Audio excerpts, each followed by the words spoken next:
what are you doing? Now, you got to be careful of these guys on foot today in the wind. They cantankerous at the best of times. Okay, now let's see if these leopards are around.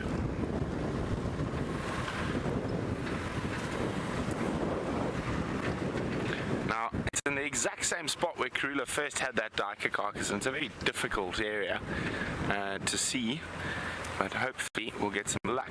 Now, Rex found it. He found a serval scavenging off it this morning, so if Karula's not here, I wouldn't say no to a serval.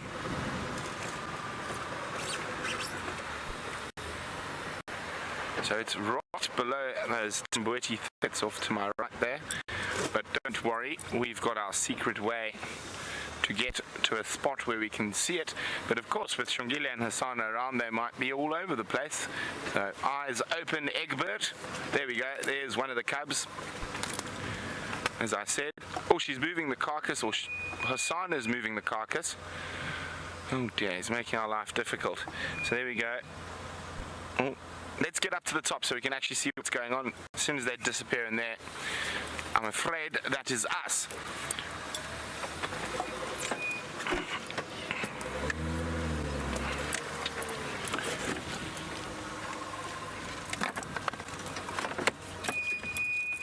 Oh dear, how's this moved so far forward? Oh, there we go.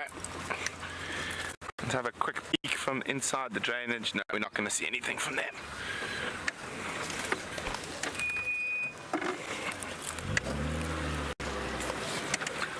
It's a good thing I know the secret spots to cross through here. Otherwise we'd have to go the long way around.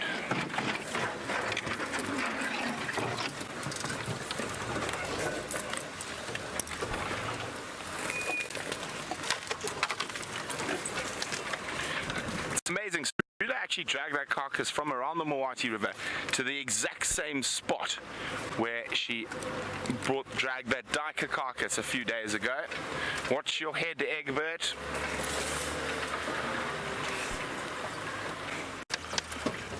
You okay? Yeah.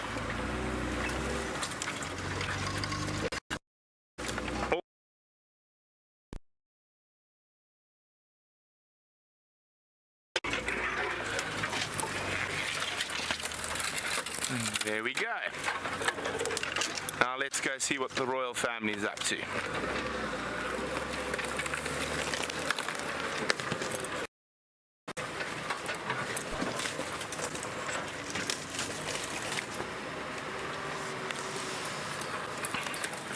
So I saw both the cubs. I haven't yet seen the queen herself.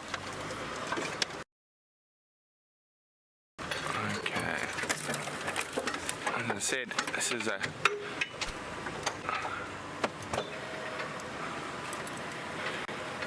oh, there, look, who's that moving the carcass over there?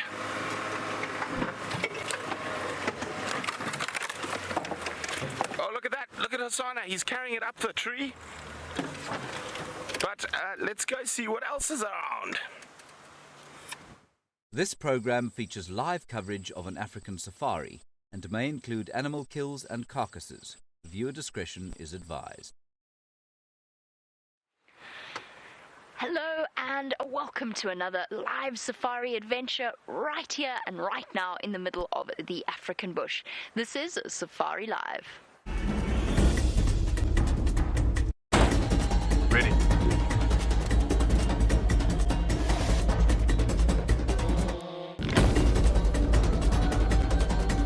Standing by.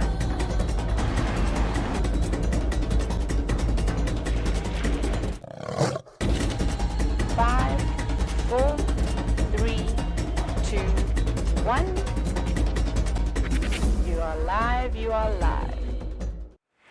And as I said, a very good afternoon to all of you and a very special welcome to North Landing as well as Glenwood as well as Thorogood Elementary Schools, all watching from Virginia Beach. It is lovely to have you on board. My name is Jamie, and this afternoon the man sitting behind the camera who's very, very shy, his name is Jeandre. Before we go into exactly what it is we're looking for, let me just explain a little bit about what it is we do. So we take live safaris, which means that what you're seeing right now on your screen is happening right here, all the way on the southern tip of South Africa. So what that means is that you can almost imagine that you're sitting on the back of the vehicle with me, helping me look for things like lions and elephants and leopards and buffalo and all sorts of exciting things in between. It also means that you can ask any questions that you would like to ask. So just imagine it kind of like you're on safari. Imagine you can feel the wind blowing on your faces, the dark clouds, and the nice, cool air. Now, I'm looking for a lion that I promised you was there about 10 seconds ago. But while I go and see if I can find her again, Brent is also out, and he has a very special surprise for you.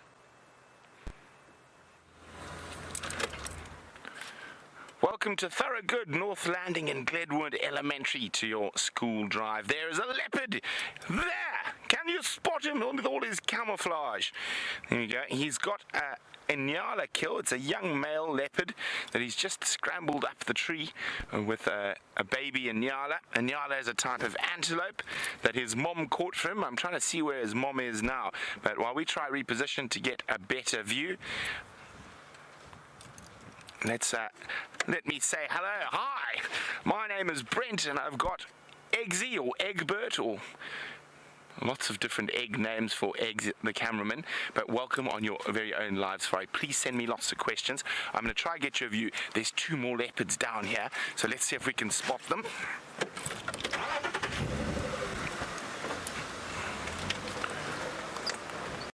So they're in quite a little ravine of a dry riverbed, so we're trying to see if we can spot the others. I did see them a little while ago. I saw a tail flashing.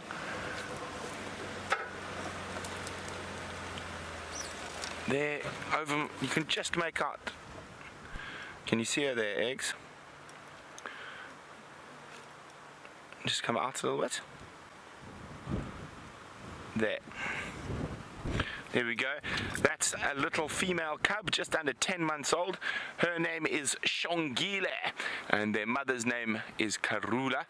And I'm not sure where she is. She could probably see. There she comes. She's about to walk into where that one is there. Stay there, stay there. She's about to pop out here. She was walking towards the other cub. The cub's looking at her mom. Her mom might pass.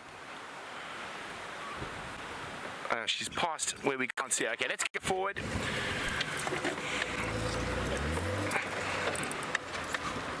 And see what's happening.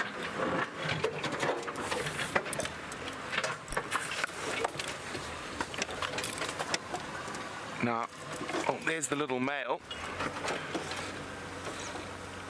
Has he got his prize with him? There we go. Now, the female, the mom, is just below me. There you go. He is eating the baby antelope that his mom caught.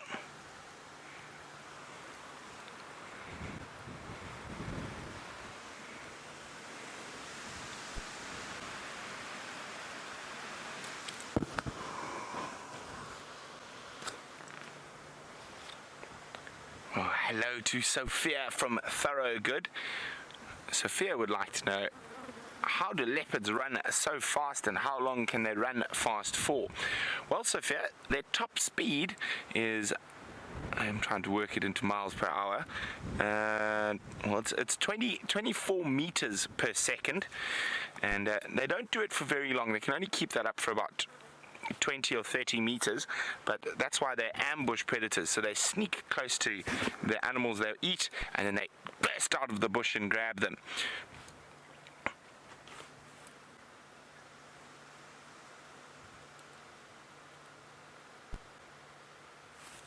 Okay, and he's the little boy. I can't see where mom is. We might have to reposition to where he's moved that carcass to the other side of the riverbed, which could take a little while. Now, I'm trying to just have a look if we can see Mom, and hopefully we'll get to see Mom and the babies together. And now, Sophia, to answer the other part of your question is how do they run so fast? It's because they've got such highly developed muscles, and living out here and hunting to survive, those muscles are trained. So you can imagine like a 100-meter sprinter, he has to exercise all the time to keep those muscles trained. The leopards do the same, except they do it because they have to do it to survive. Okay, let's...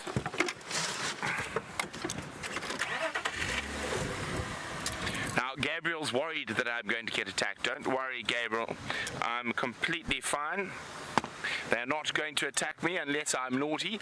So if you drive carefully and respectfully around these animals, they're not going to attack us.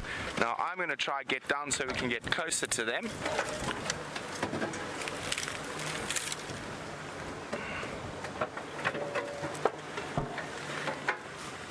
Okay, now I'm just trying to plan my route, because you can see we're not on a road, we're driving through the bush, and that's the best way to follow a lot of the wild animals here.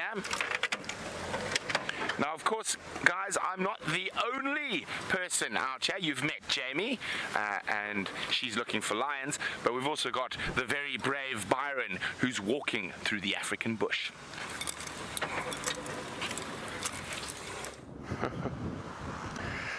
Good afternoon, everyone, and hello to all the little kids from the schools. Lovely to have you with us. My name is Byron, and with me on camera is VM, and then we've got Herbert, who's also walking with us this afternoon.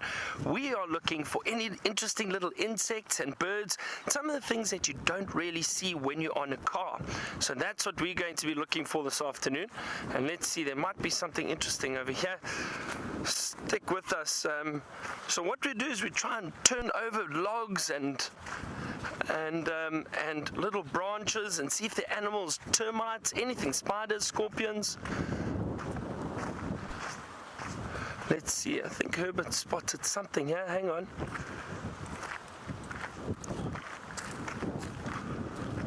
Some impala. Look here, everybody. There they are. Through that gap you might be able to see them. So we do also see animals while we're walking around, and we do have to be very, very careful. You can hear it's very, very windy at the moment, so we have to be careful because there could be elephant or buffalo or even lions or leopard. This morning we found the lions while we were walking, which was very, very exciting. But so we do have to keep a lookout and make sure that we don't see or bump into any animals. It's better if we can see them before they see us, but sometimes it happens that we do bump into them. Let's come have a look over here. Nice big log that we've got turned over, and there might be something interesting around here. What have we got here? Where do you see that? And that's it. Oh, there we go. Look at that. Yeah, a centipede, everybody. Wonderful. That is great. I'm just trying to turn this again. Oh, there he is. There he is. There he is. Look at that, a beautiful centipede. Now, these are venomous, and they can give you a nasty bite, or kind of a venomous sting. So another word that people sometimes use is poison. They do have poison or venom, which means that they can bite you, and it can be quite painful. But look at those beautiful colors. Isn't that amazing? See, and these little creatures you only really see if you are walking and you're spending time in the bush looking for them, and that is really, really interesting. Beautiful little centipede.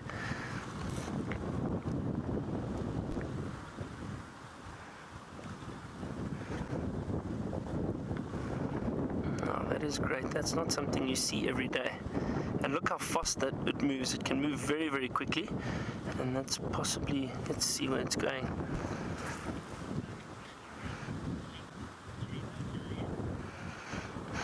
Alright, I'm going to put the centipede's home back. I'm going to tip this log back over, and hopefully it'll go back down. But wasn't that interesting? While I do that, let's head back to Jamie, who's with some lions. Look what we have found, and isn't this exciting? We managed to catch up with the lion that I saw earlier. I'm so, so glad that we have a chance to see these amazing, amazing cats. What a nice surprise that was this afternoon. Well, not so much a surprise for me. I told you I'd seen one. I just had to try and find them again. And in fact, we've got 5 big lionesses, so 5 female lions. And look really closely, because here's one of the best parts of this particular sighting, or this particular moment. Look at that. Isn't it adorable? With its enormous ears, a little lion cub looking at us with great curiosity from very bright eyes. Our lions are absolutely amazing creatures. You saw that leopard with Brent. Now, a lion is much, much bigger than something like a leopard. So a lion probably weighs around, these lionesses probably weigh around, I would say, about 130 to 150 odd kilograms. So that's over 300 pounds. That's a really, very big animal. Much bigger than your dogs at home. Even if you have the biggest of dogs, these are still bigger. Now, Kai, you want to know, how do the animals get their food here? Well, Kai, they are wild animals, so the herbivores will get plants and eat grasses and any food that they find. Oh, look at these little cubs. But these are wild lions, which means that they, as carnivores, have to hunt other animals, and that they do. So these lions, and they're known as the Nkuhuma lions, it's a special type of pride that we see often here, and they're little cubs. Oh, look, little one wants to go and have a drink and a cuddle with mom. Isn't that gorgeous? Now, these lions hunt and catch and kill their own food. And it's usually, with this particular pride, it's usually buffalo that they catch and kill. But they can eat anything from zebra to wildebeest to hippo sometimes, but it's mainly buffalo. And Karula, for example, that leopard that you saw with Brent, she also has to catch and kill her own food. Aww. But it's important that these lionesses do that, because they can't go to the shops out here. They can't get specially made food. They have to catch their own. And that's good, because they've got 6 little cubs that they need to feed. And these little cubs are growing very, very quickly, which means they want to eat pretty much all the time. And the lionesses have to work really hard to make sure that they get fed. They can't just pop down to the grocery store. They can't just go to the shops.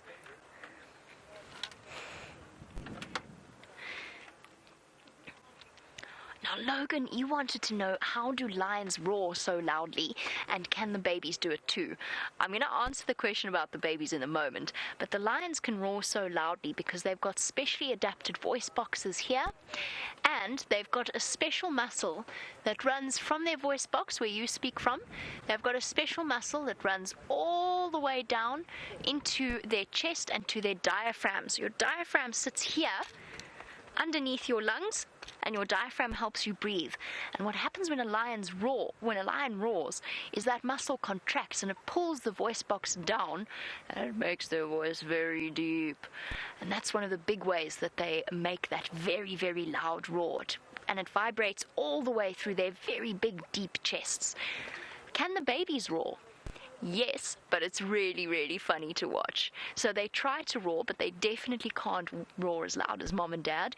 So what will happen is you'll get mom and dad going roar, and then the cubs start going ow, ow, ow, ow. So they join in, because that's what their instinct tells them to do. It tells them that when their moms are roaring, they must join in and help add their voices to the sound. But they're just little lions, and as little lions, they only really have little voices. So they can't really roar as well as the adults do. Now, there's no males here at the moment, but the females can roar almost as loudly as the males. And Mary Page, you want to know what it is like being so close to the lions. Well, Mary Page, I always remember that these are wild animals, so even though I spend hours and hours sometimes with them, I always remember that I don't know necessarily what mood they're in, and I'm always watching their body language. But for me, how does it feel? I think it feels amazing, and I feel very, very privileged to be able to spend as much time as we do in the company of these wild animals. And the fact that they trust us and that they don't see us as food, I think is a very special thing indeed. The fact that they're not scared of us in any way. How wonderful is that? Something for us to be really very grateful for. And you can see, look, they're not even looking at us. They're not even slightly worried about the fact that we're near them.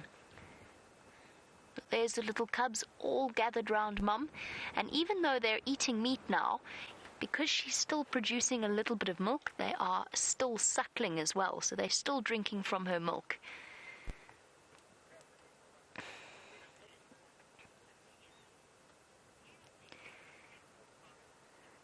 Now, Sophia, you wanted to know where they are drinking their milk from, and I'm just trying to see if I can show you, Sophia, but I can't.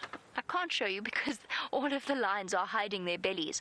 So, Sophia, the mommy lions have nipples that run along their bellies, and that produces, inside the nipples and just behind the nipples, is a very special type of tissue that all female mammals have. So everything from human beings to dogs to cats, and maybe one day you'll be lucky enough to see a female dog or cat with babies, and you'll be able to understand. And that special tissue makes the milk that the cubs are drinking from.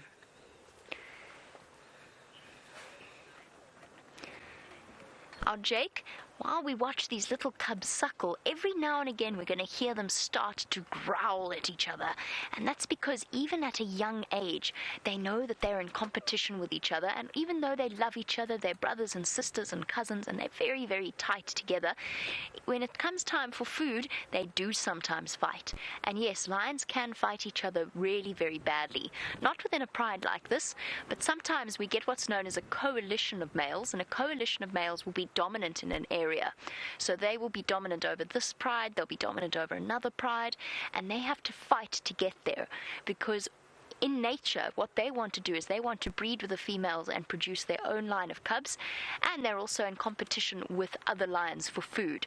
So yes, lions can fight, and very rarely they can kill each other, but that's quite unusual. And Xavier, you say, are the lions already sleeping? Xavier, I have a secret to tell you. They've probably pretty much been sleeping almost all day. So they've finished off a huge meal. They ate a big, big buffalo. And now, I don't know if any of you have had a really big meal. Maybe you had a big Sunday roast, or perhaps a Christmas dinner or an Easter dinner, or whatever family dinner you might have had, and you're sitting with really full bellies, and you kind of don't want to do anything. You just want to sleep. That's what these lions are doing. So yes, they are already asleep, and lions can actually sleep for almost 20 hours a day if they can. But when they are active, when they do need to go out and hunt, then they are very, very powerful, and they walk huge distances, so we can't really call them lazy. So there you go, Mattia, you wanted to know how long do they hunt for. Well, Mattia, they'll go out and hunt for as long as they can. If they are hungry and they want to eat something. Now, lions can get very, very hot, which is why they sleep most of the time during the day, because they're actually nocturnal. But as soon as it gets dark, if they're hungry, they can hunt all the way through the night and into the early morning, and it's only when it starts to get really, really hot that they tend to slow down and stop and go and find some shade and just sleep. And you can't really blame them, because out here it can get up to over 40 degrees centigrade, so well over 110 Fahrenheit. Now, Daniel, you wanted to know whether or not the lions will hunt together or by themselves. Daniel, this is the amazing thing about lions. They are the only truly social big cat, and that is why they have been so successful and why they are the apex predator here, because yes, they do hunt together, and nobody knows exactly how it is, but somehow when lionesses hunt together, or lions hunt together, they seem to know exactly what they need to do. So one female, for example, will creep forward and go in a straight line towards the animal that they're hunting, and the others will spread out around it so that when it runs, one of the lionesses is in a good position to jump on and grab it. And that's the only reason why the lionesses are capable, or lions are capable of hunting something like a buffalo, because a buffalo is well over 1,000 pounds. Whereas a lioness, remember how we said, is only just over 300 pounds. So you can just imagine, if you think about it, you can just imagine how much smaller the lionesses are. And a buffalo is really very strong. It's like a South African bison. Oh, here we go. We might have an opportunity to watch or have a look at where the cub was suckling from. There it goes. Flop, goes to sleep. Let's see if we can... Oh, little cub. It's like it doesn't want to see. But if you look carefully there, you'll be able to see where the cubs were drinking milk from. Just in that dark patch on the mom's belly.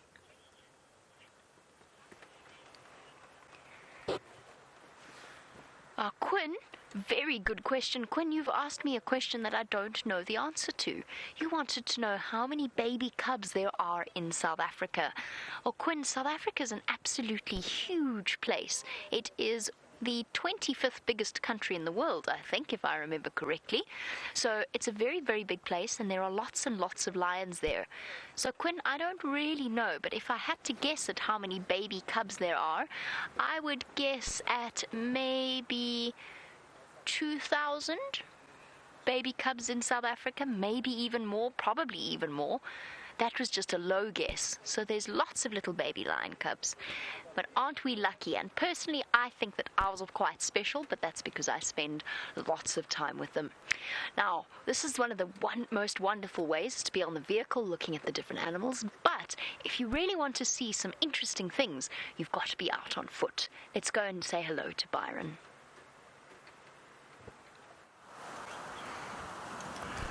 We do have some interesting things, everybody, and look at that bone that Viam is showing you there. And I wonder if any of you can guess why that bone is around here. So we are sitting on an old termite mound, and you can see how big this mound is, so we can tell that it's very, very old. But by the looks of things, it doesn't look like there are any termites in here at the moment. This ground and the soil is very, very hard, and I don't think there are any termites here at all. The other way I can tell is there's a lot of trees or these little bushes growing out of the termite mound. It's a raisin bush, so the chances are there being termites in here are very, very slim. But what I wanted to show you, and why there is a bone outside this termite mound, is you see this big hole that I'm sitting in front of now. Now we've had a look inside and there's nothing in there, but this would have been the home of... And look, we've got a little torch there, look at that. See, nothing inside, and it doesn't look like anything's moved through there. But this would have been the home of a hyena. So this is a hyena den, everyone, which is very, very interesting. And what happens is often you get other animals that will use these old termite mounds for homes. What would happen is animals like an aardvark, which is a little animal that will move around at night and it digs up and eats termites and ants, and they're incredibly good diggers, and they will come through, dig a hole, try and get to termites, and if not, they'll eventually move away. But then what happens is, because they've started a hole, animals like hyena... Oh, there's another little centipede, look at that, another little one. Isn't that amazing? Look how small that one is. That's fantastic.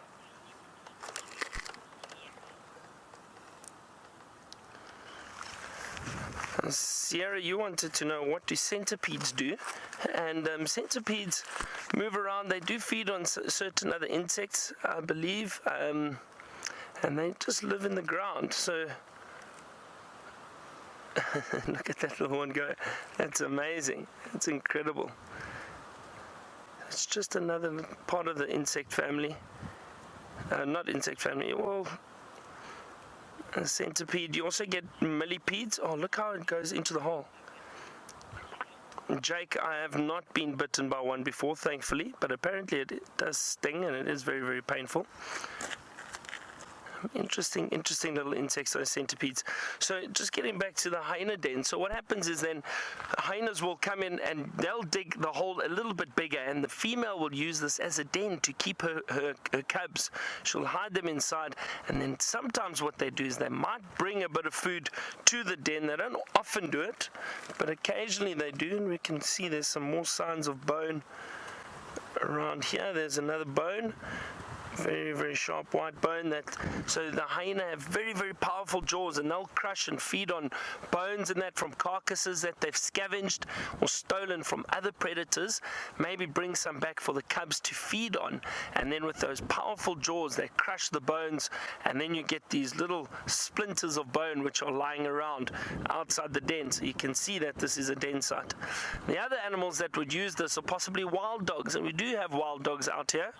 I haven't seen them for a while. They're very scarce, and they do run very, very far and cover large distances, but they'll also use these abandoned termite mounds as homes. But it's interesting, nothing has used this.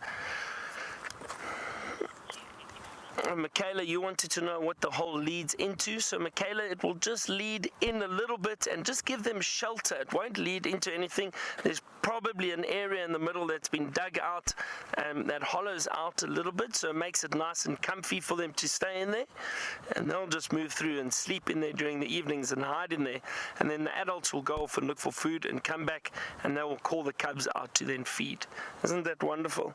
We'll also get snakes in that using these eventually. Riley, you want to know if we're going to be seeing termites? I am looking. It would be wonderful to see some more termites. It's very, very windy, so I wonder if the termites aren't possibly hiding in the burrows at the moment or in the termite mounds. Natia, you wanted to know what termites eat. So all this that we can see around here, let me show you on this side. All this dead plant material we can find or see around here. So all these dead sticks, the termites will eventually start feeding on this. So everything around here is potentially food for them. Even live trees, termites will sometimes go into the trees and they feed on the wood. So that's generally what the termites feed on around in this area.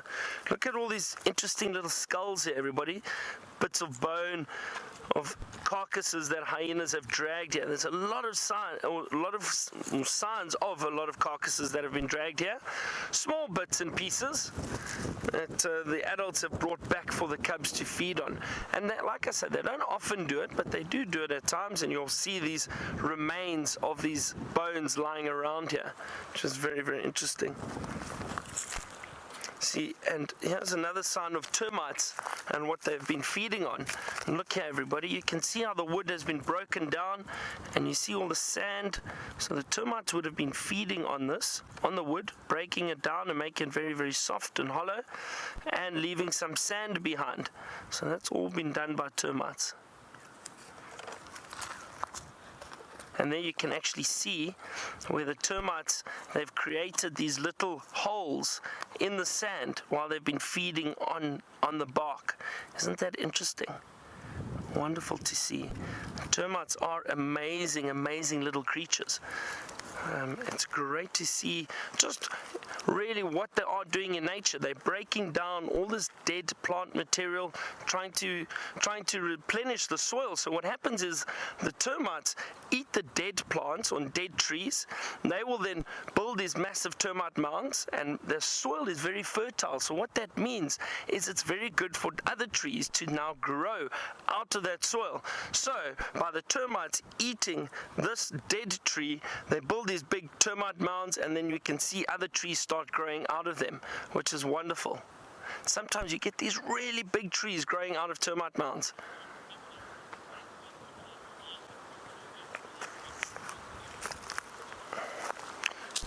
Sure, Nicholas, you've asked me a question about centipedes, and you want to know, what do the centipedes actually eat?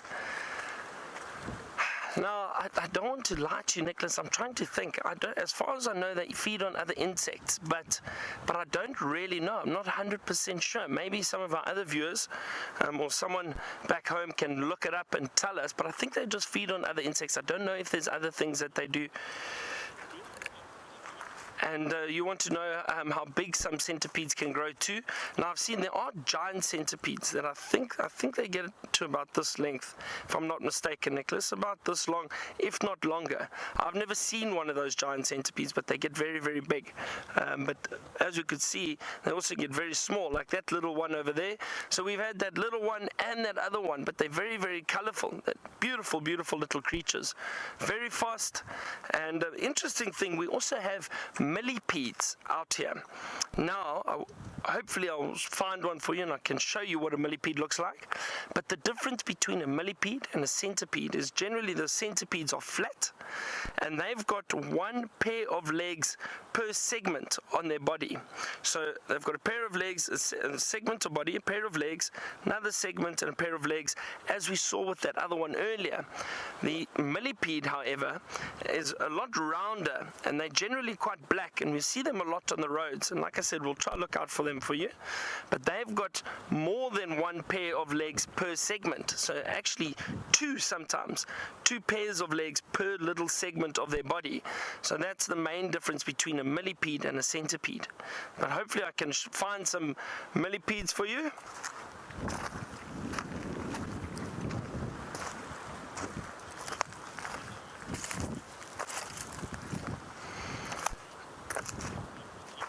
Xavier, you wanted to know if the termites eat other bugs or if it's only plant material, wood. It's only plant material that they feed on. So they'll feed on grasses, trees, dead wood. That's basically what they feed on. They won't feed on other bugs. And but it is interesting how efficient they are at cleaning up areas and getting rid of dead and decaying plant material. So they are very important for the ecosystem and the environment. We're going to carry on our walk and see what else we can find. While we do that, Brent has still got some leopards that he'd like to show you.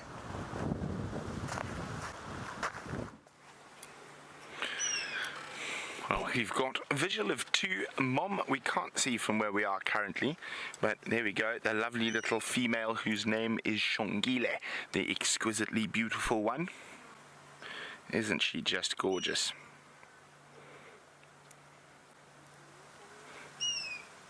And her greedy guts brother, Hosana, who's hogging the dinner for the cats. Here we go. Munching away, likes his meat rare.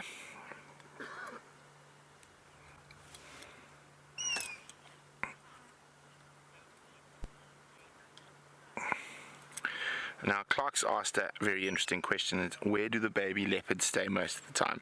Well, Clark, when mom is away trying to catch dinner, the baby leopards will stay in an area very like this, where there's lots of places for them to hide from lions and hyenas, and lots of good trees to climb and play.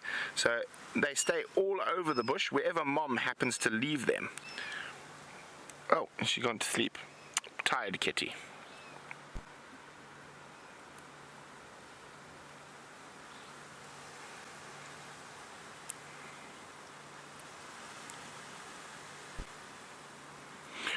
Emma, we're part of an 8.5 million acre completely open wildlife system, and Emma's wondering how many leopards are in that area in total. Well, Emma, there's estimated between 2,500 and 3,000 leopards in the greater Limpopo Transfrontier Park.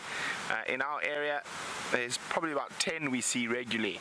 Oof, wind's getting strong. You can see the leaves are swaying. I wonder if there's a big storm on the way. It sounds like it. I heard a bit of lightning earlier. Heard a bit of lightning, I lie. I heard a bit of thunder. Can't listen to lightning, you can see it.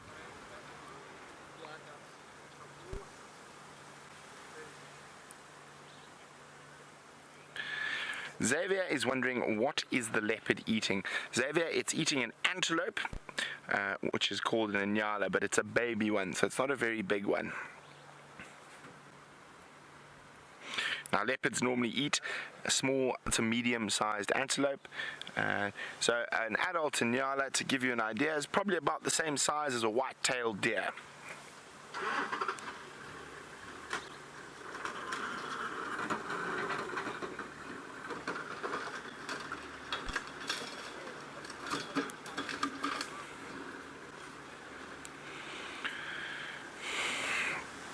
Now, Jenna would like to know, how many spots does a leopard have?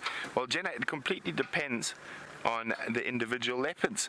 And I don't know, Jenna, can you count really quickly? If you can count really quickly, you can tell me, because I'm not sure. No, it all depends, but I think the right answer to that is lots and lots of spots.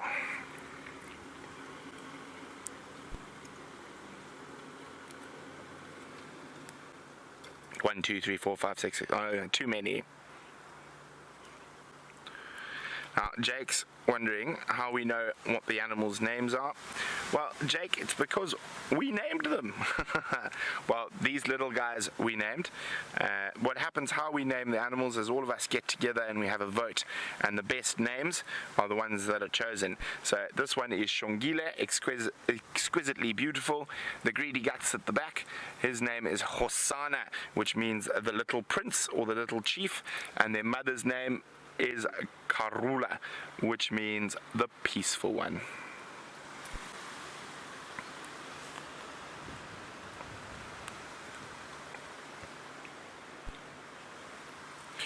Now, Frankie's wondering if the leopards only hunt at night.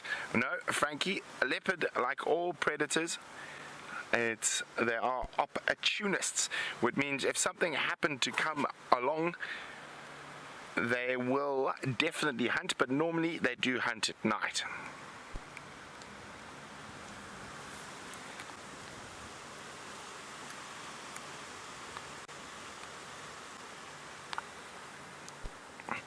Now, Mimi has got a very good question. Can the leopard see far away? Leopards have very good eyesight, Mimi, but their eyes don't work like ours. They only see in black and white or shades of grey, and they don't see detail. So their eyes are made to pick up movement. So yes, they can see far away, and they've got very good eyesight.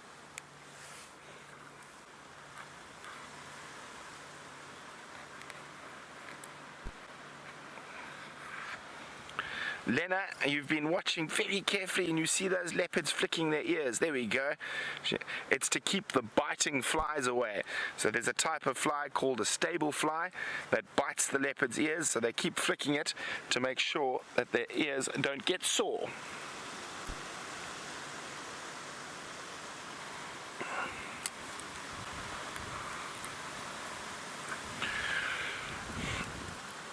Now, Christian's wondering, do leopards eat plants? No, they don't, Christian.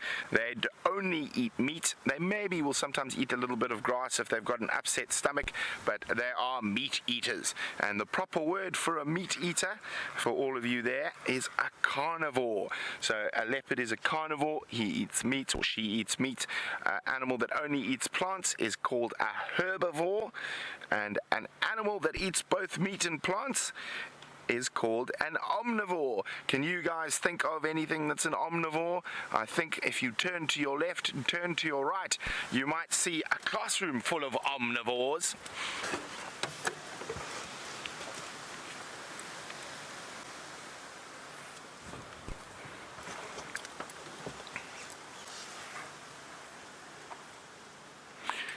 Now, Sullivan is wondering how big are leopards' teeth. Now, Sullivan, again, it all depends on how big the leopard is. Now, a big male leopard can have canines, which are the big biting teeth, are about 2 inches long. Isn't that massive?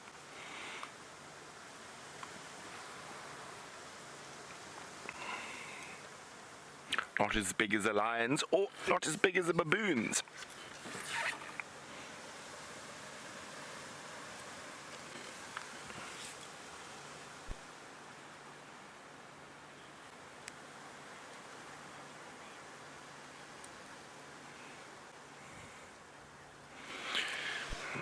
Ooh, Selena, you must be very clever. Very good question from Selena.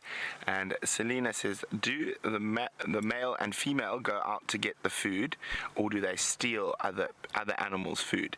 Well, Selena, in the case with a female and cubs, the mom will go get the food. If she has a chance to steal food from another smaller cat, she will. Now, these guys are still too small, but Greedy Guts, the young male, Hosanna, because he's a bit bigger, he generally tends to dominate a little bit around the carcasses of the animals his mom kills.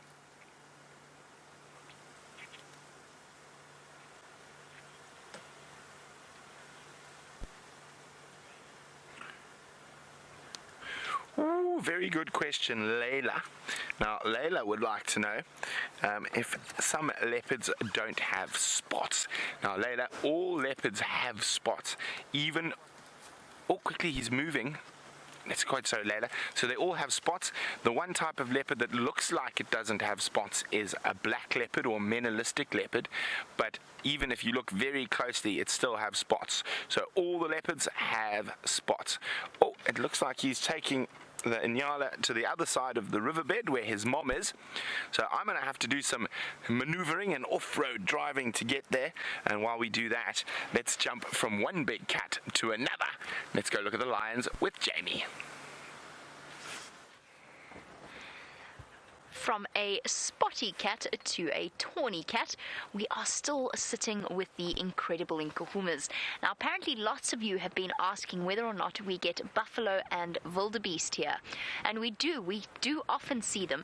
We're probably not going to see them during your school session, during this moment now with all of you. And there's one very good reason behind that, and that's because there is a massive, massive storm rolling in. And with the storm comes lots of winds. Just have a look at some of the trees. You can see they're blowing away. The wind has really caught them. And that makes animals very, very nervous. So in windy weather like this, especially when there's a storm, the animals like the buffalo and the wildebeest know that they can't hear as well, they can't smell as well, and they get very frightened. And as a result, they often hide away in some dense vegetation. So we could see them, but chances are they're going to be huddled up and staying still, sheltering from the storm somewhere. And I think it's going to hit in probably the next hour or so, but that is where the buffalo and the wildebeest are hiding at the moment, hiding away from the open areas and hiding in the trees. The lions don't have to worry too much. They are the biggest predator out here, and this particular pride has 4 big males to help to keep them safe, and so they feel quite happy. They've all eaten, they're looking very well, and look at those bellies. Now, Spencer, you want to know, how do the animals get warm? Well, Spencer, they fluff up their fur coat because, remember, they're covered in fur. Unlike human beings, we've lost all of our fur, so we have to cover up with jackets and jerseys and all sorts of things. But the animals have a nice warm layer of fur to help to keep them warm. And in the case of the lions, look at them. They're all snuggling together because, of course, the lion pride doesn't really have any kind of an idea of personal space. Oh, big stretch. And they're quite happy to lie on top of each other. Dylan, you want to know, why do baby lions roll on the ground? Well, that's the only place that they have to sleep out here, Dylan. There's no beds for the lions, there's no kennel or anything like that for them. This is just wildlife, and they live in the wild. So the ground is the only place that they can come and lie down, and they look quite comfortable to me. But they're rolling around because they've got very full bellies, and they're trying to find themselves a comfortable spot. And also, sometimes they get a little bit too warm, and then it's kind of like turning, you know how you turn your pillow over when you're in bed? Maybe you wake up in the middle of the night and you turn it over so that you can rest your face on the cool side. That's what lions rolling over is also about. They move onto a cool patch of dirt. Every now and again, one of them rolls over, stretches a little bit.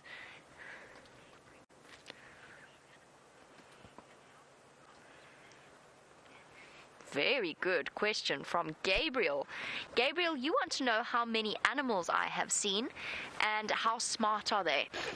In terms of how many animals I've seen, I honestly don't know. Can I just say lots? I've seen lots and lots of animals. I've seen lions, I've seen 2 different species of rhino, elephant, leopards, cheetah, buffalo, wildebeest, all the different types of antelope. So I've seen lots and lots of different animals. However, I've never been to America, so I've never had a chance to see a bear or a bison or any of those special creatures that you get on your side of the world. Now, you want to know how smart they are. A lot of them are very, very smart. So to me, some of the smartest animals that we get out here, one of them is called a spotted hyena, and they're very intelligent. So they've done some experiments with hyena in captivity, testing their intelligence levels, and they're very smart, almost as smart as chimpanzees. And elephants, to me, are also some of the smartest animals that we get out here. They're just so big, and their brain is probably about this big. So it's a really massive brain compared to a human being. So there's lots of thinking going on there. And all of the animals are smart in their own way. Lions are smart at hunting. Lions are smart. They know they're far better at catching animals They know which way to go and how to use the wind. And Emma, you wanted to know if lions will go hunting in a storm. Yes, Emma, they absolutely will. Lions actually love hunting in storms because it's not too hot for them, so they don't have to get too hot when they're running around like you running on a sports field, and perhaps you get hot and sweaty. They don't have to worry too much in the storm. Isn't that wonderful?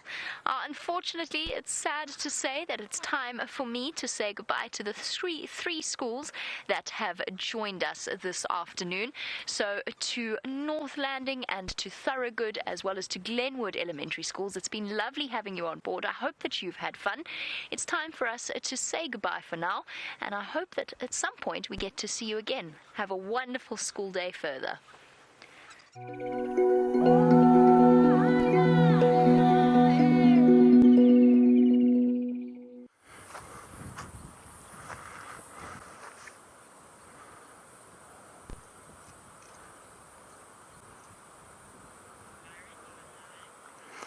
Okay, we're live. We didn't even know that. So everybody, we found, I managed to find something. Come have a look. I lifted up a log and I found something very interesting. A beautiful solifuge. Look at that. Wow. It's a big solifuge. Some people refer to it as a red Roman or sun spider. It's not a spider at all. It's, they do not have venom glands, but they've got very, very sharp mandibles. They can do some serious damage with that biting, but they're just very, very fast-moving little creatures, and they are very beautiful. Look at that. And they generally are nocturnal. They run around at night, and they don't like light very much. So often people think they're chasing them, but what happens is the solifuge tries to get out of the light, so they run into the shadow of people. I've seen that happen before. So people think they're chasing them, but that's not the case at all. They're just trying to get out of the light, just like this one's trying to get out of there now. Oh, look at that. Don't want to disturb it too much. And see those big hairy legs, very hairy legs, so that they can pick up on the vibrations of little insects. And these little guys are so fast and so powerful that they're able to kill other arachnids like spiders and sometimes even scorpions.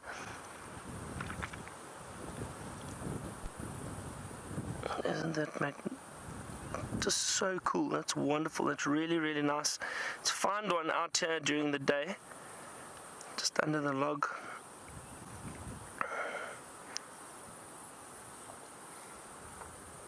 Very interesting. Well, I don't want to disturb it too much.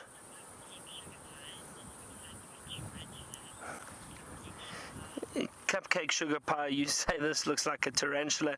It does almost, doesn't it? But it's not a spider at all. It's got no webbing on it whatsoever. I just want to move this leaf. There we go. But that's so cool. It's so nice to see one of these little creatures that we don't get.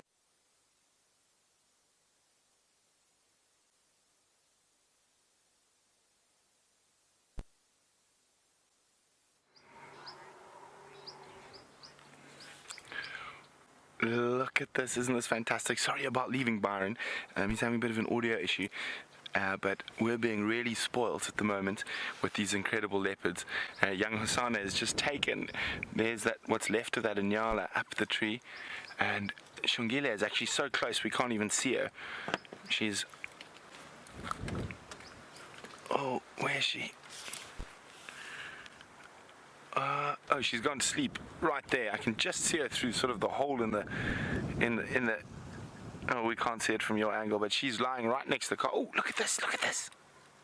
Hello, mister.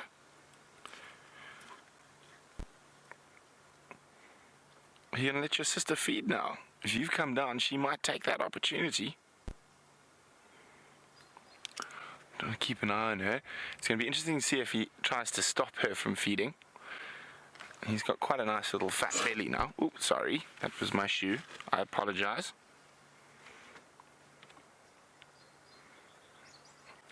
You came close to me, Chief. I didn't follow you. Oh, he is absolutely magnificent. Not much left of the little Nyala.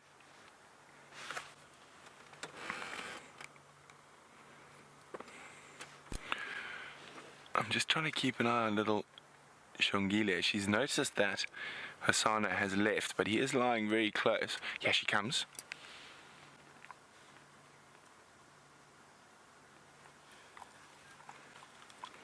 Is he going to try and chase her off it? No, look at that. That's incredible. She just ran up that branch, not even a foot and a half, 2 feet from my feet. That's amazing.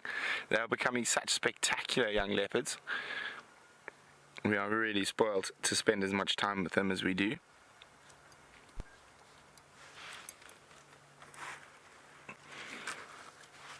You get that, Shongi. Hassan has been hogging it.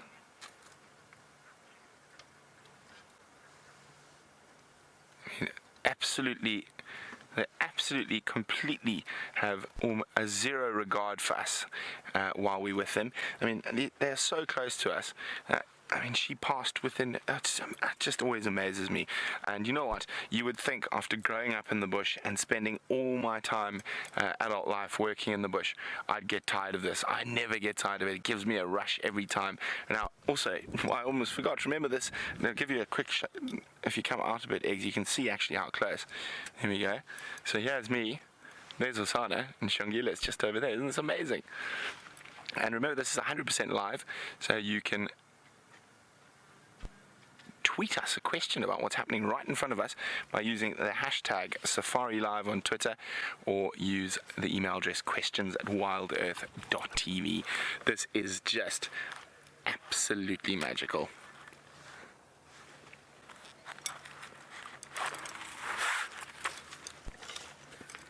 Oh, looks like she wants to move the carcass.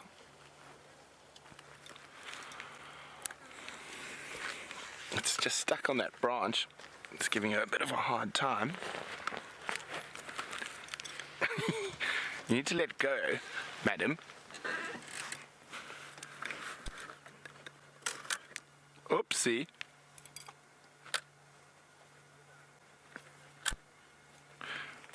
Are you giving up already? No. There we go. Problem solving.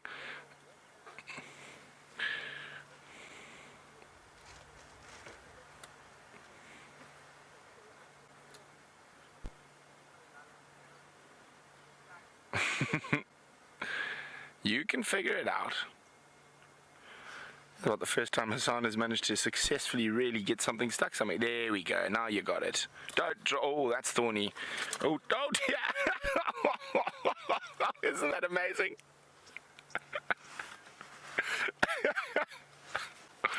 Oh, there we go. Now she's got it.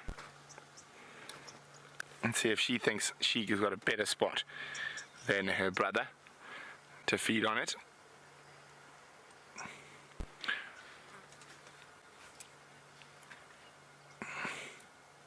Yes, there's lots of thorns in there.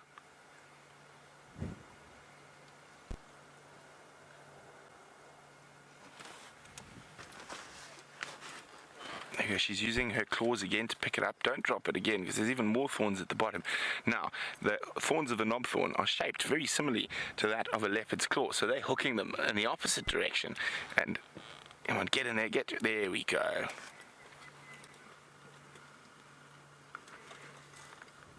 Good girl.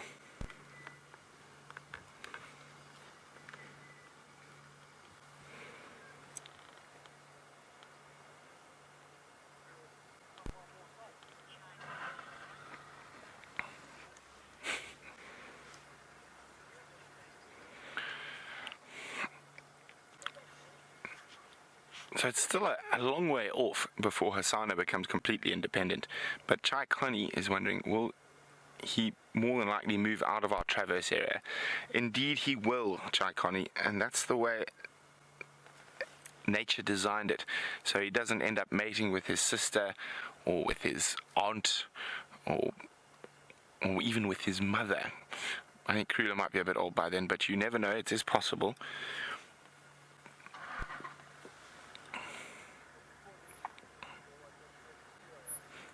Now Hassan has moved off. Has he moved off towards Karula? Oh no, he's behind us somewhere. I can't see him. Oh, there he is, sleeping behind us. I'm going to stick with Shongile. Oh, I can hear some very upset elephants trumpeting away. They don't like this windy weather. Can just every now and then, as the wind gusts in the middle, you hear this.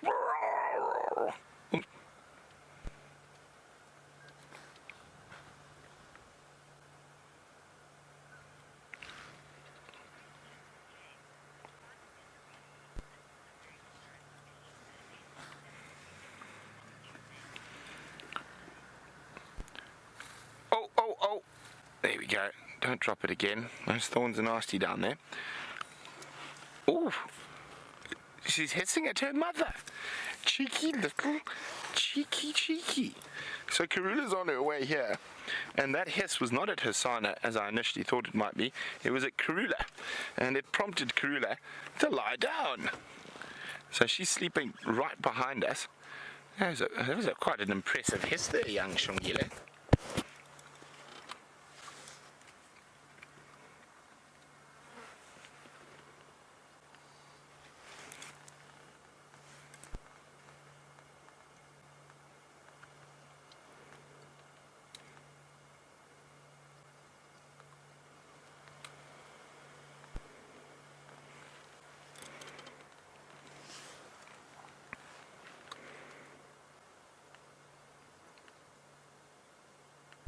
Oh, it's amazing that they're already starting. That instinct to hoist, to take carcasses up trees is already very strong, and it's a probably a bit of a both instinctive. They know it's safe for the carcasses up the trees, and secondly, learned the fact that they've been chased by wild dogs and other things.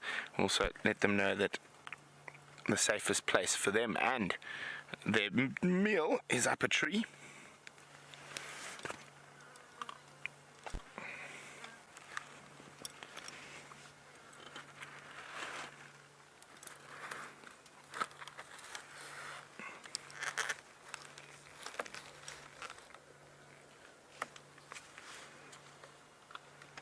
I'm keeping an eye on Karula as well.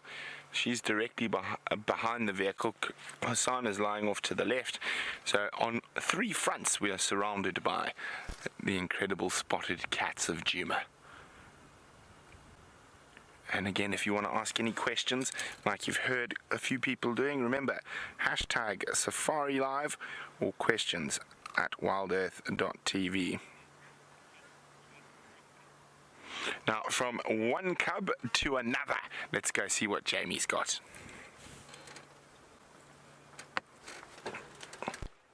I have got 6 gorgeous little Nkuhuma cubs, all looking, to me at least, a little bit better.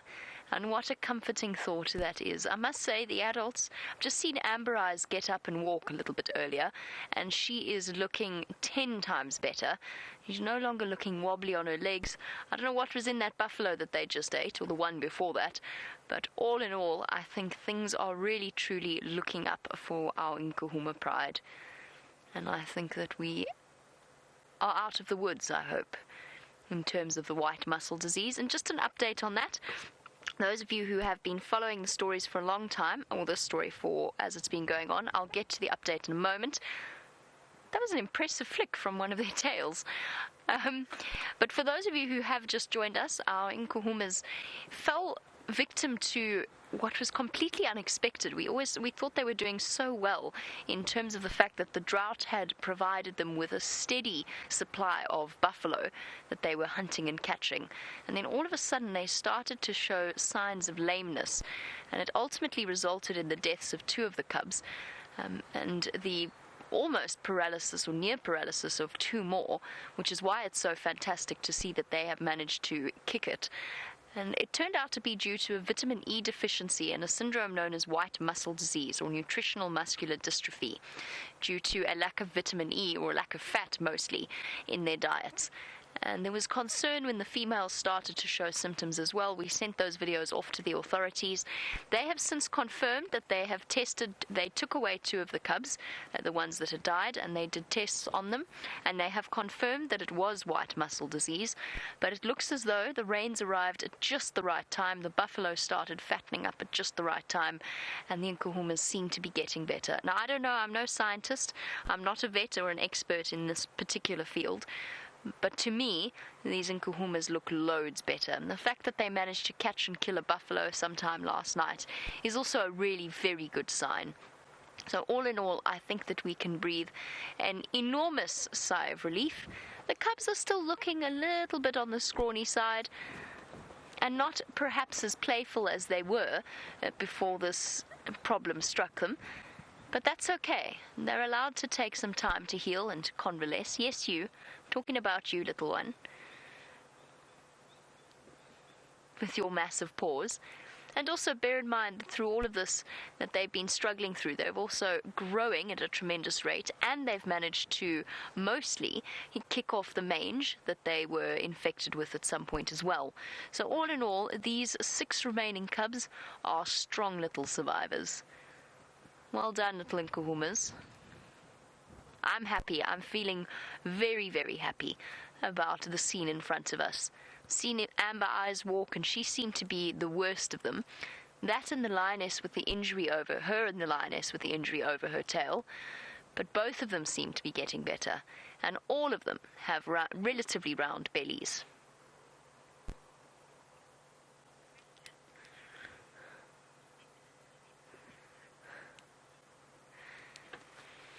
And a very warm welcome to Sarah on the subject of the health of these cats. You want to know if it's normal for the big cats to be breathing as fast as they are, because it seems very fast when compared to domestic cats. Well, Sarah, first of all, very warm welcome to you. I'm loving having you on the Sunset Safari. Yes, it is. So the reason that they're breathing that fast is because unlike domestic cats that have basically got used to the idea of knowing where their next meal is coming from, the big cats don't. And so what happens is when they do kill something, they gorge themselves, and they have the physical ability to gorge themselves to the point that their stomach distends immensely and starts to, first of all, to push up against their lungs. So essentially it's so full that they don't have the usual sort of capacity to breathe in fully. But then also, that digestion of all of that meat, and it is not exactly quality cat food that they're getting. They're getting bits of buffalo that they then have to break through and digest, and that produces an enormous amount of heat right sort of in the center of their bodies, which means that they get hot, which in turn means that they have to pant. So that also will speed up the rate of their breathing. So yes, it is completely normal. It's something that you'll get used to seeing as you watch more and more of these live safaris, I promise. You'll see it with the leopards, you'll see it with the lions. Hopefully one day we'll see it with hyenas as well. But it is completely and 100% normal. And so is, to an extent, so is the gangliness of the little cubs, just because they're doing so much growing in such a short space of time. What do you think, Amber? You're going to roll over? Nope, not so much. One big stretch.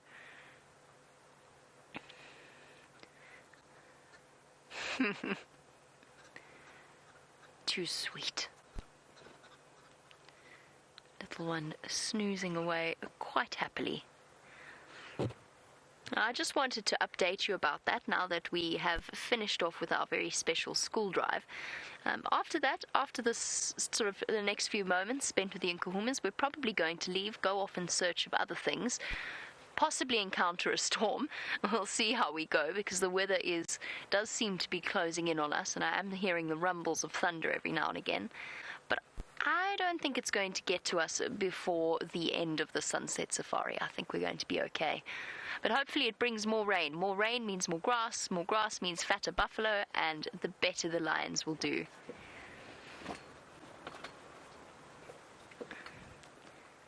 Now, Les, you want to know, if the lions do hunt in the rain, does the rain reduce any scent of the predators in terms of the prey? One of the big impacts that it does have is it's very disorienting for the prey. So yes, in a way, it does hide the smell of the predators, although that's more to do with the wind, but the rain will also dampen it as well. Once it starts going away, then their scent will start carrying in a very, very strong way, because they're actually more smelly when they're wet than they are when they're dry. But when it's actively raining, especially if it's a downpour, with the wind blowing, it's something that is very, very, these are very favorable conditions for a lion or a leopard to hunt. Sorry, I'm distracted by the birds, but they're playing hard to get. Oh, wait, Gendre's managed it. Well done, Gendre. Managed to get the green wood hoopoes or the red-billed wood hoopoes on camera. They've been chirping away, making lots and lots of noise this afternoon. Sorry, Les, I'll get back to you in 1 second.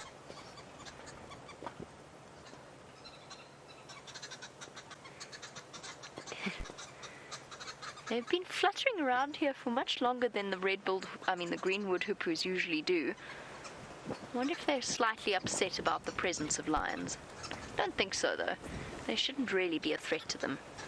But yes, just imagine, Les, and for all of those of you who are new to these safaris or these live safaris, just imagine that you are entirely dependent upon your hearing and your sense of smell. So your eyesight is not fantastic.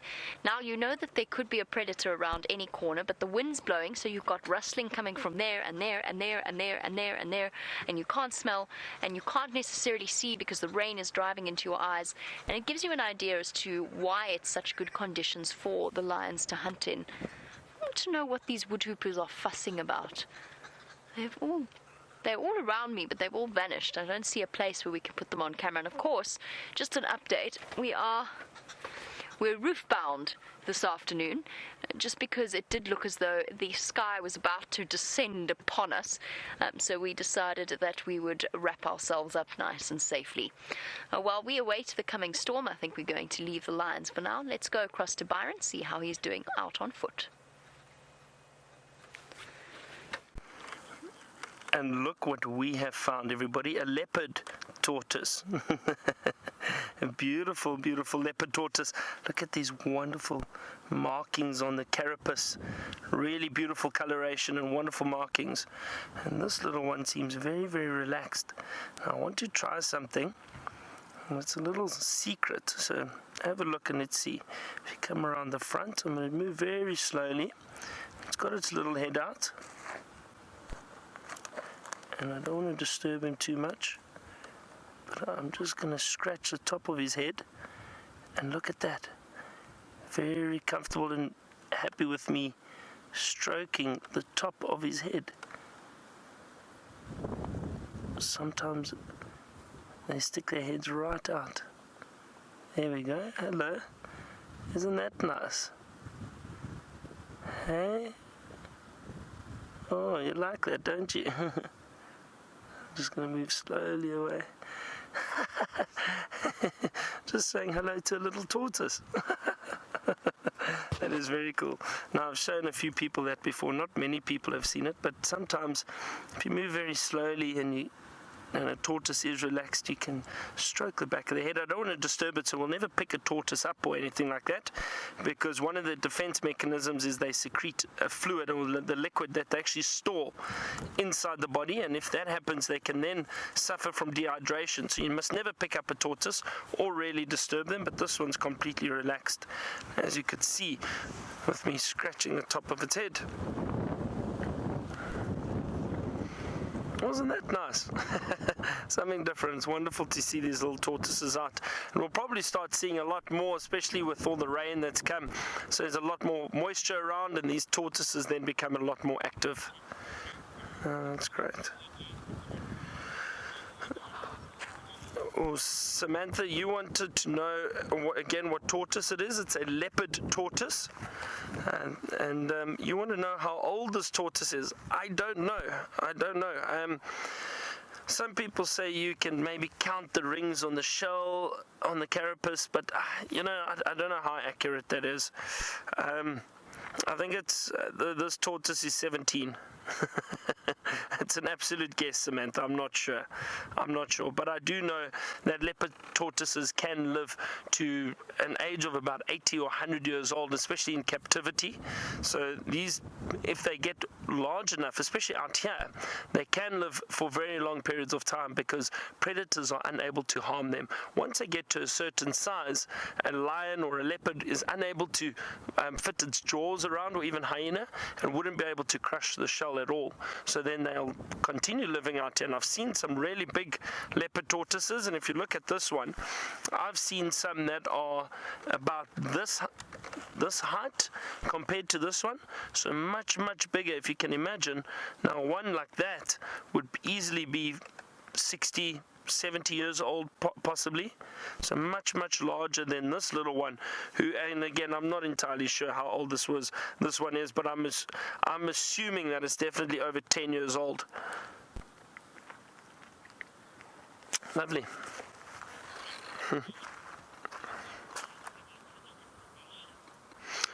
Lebek, you want to know if they can feel it when we touch them on the shell. Definitely, they can definitely feel it, and I think it's more a case of they pick up the vibrations. So they can definitely feel those vibrations on the shell, and that's often why if you had to touch him now, he'd probably stop and quickly and move into his shell, just because he's feeling a bit nervous. But you can see he's become very relaxed with us being around him now, and he's happy to move on and continue on his journey. I wonder where he's off to. And they move surprisingly quickly. If you look at it, at that little tortoise go, always reminds me of the story of the tortoise and the hare. I wonder if we had to race it, who would get back to camp first, the tortoise or us? Lovely, very nice. Let's see what else we can find around here. Oh, there we go. Something interesting. And we have a beautiful giant land snail shell. Now this is obviously an old dead snail, and I don't know, it looks like something's tried to crush it or bite into the shell and maybe try and get the snail. Possibly a bird, maybe something like a ground hornbill perhaps. I'm just going to lift this up and just see if there's anything in here. Usually you just get a lot of sand. You may get some other creatures using these shells, like perhaps spiders or scorpions, using these shells as homes, but I don't see anything in here at the moment, just a lot of sand. But you can see clearly where the shell has been smashed open, so I wonder if this wasn't perhaps from a bird that tried to get to the snail. And isn't that amazing? Beautiful giant land snail shell. And we'll leave it right there, but it's fascinating to find that all the way out here. Let's see what else. There's a lot going on here at the moment. We've lost Herbert, everyone. He's left us. No, I'm just joking. He's not too far.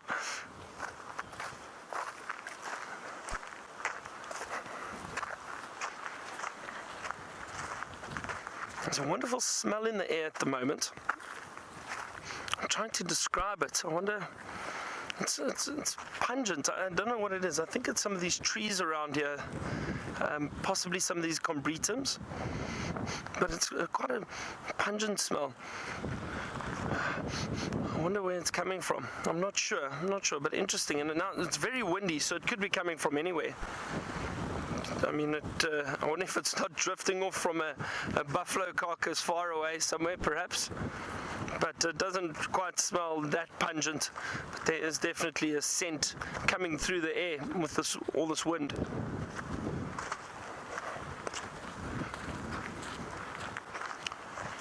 It's been fairly quiet this afternoon for birds for us.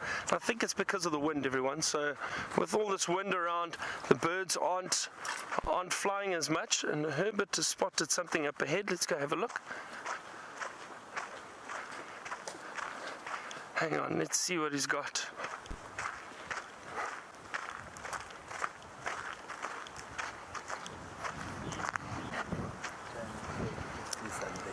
Okay, what was it for? Inside there.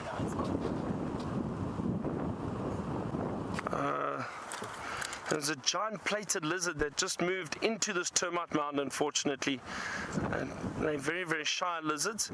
Moved into that hole that you can see over there. A giant plated lizard. Do see them fairly regularly, generally on rocks. They do prefer rocky areas, but you will get them out here too. And they get quite large. The giant plated lizard, for lizard size, can get to about this length. I've seen a few this size. And body probably about that thick, somewhere around there. They can get quite dark, like a dark brown, almost blackish color. But a large lizard, and they'll move into rocks or into termite mounds like this. It's a pity we didn't get to see it, but they're very quick and they're very shy. Most lizard species are.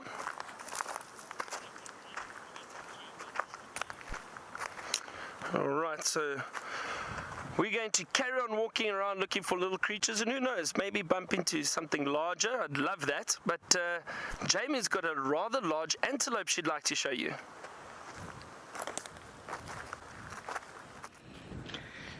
A rather large and highly entertaining antelope.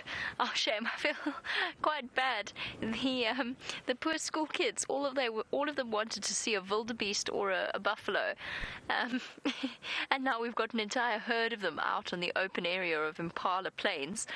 And I even mentioned that they might be hiding away. They're not hiding away, they're right out in the open, which also makes sense and is exactly what they're going to do as it gets dark.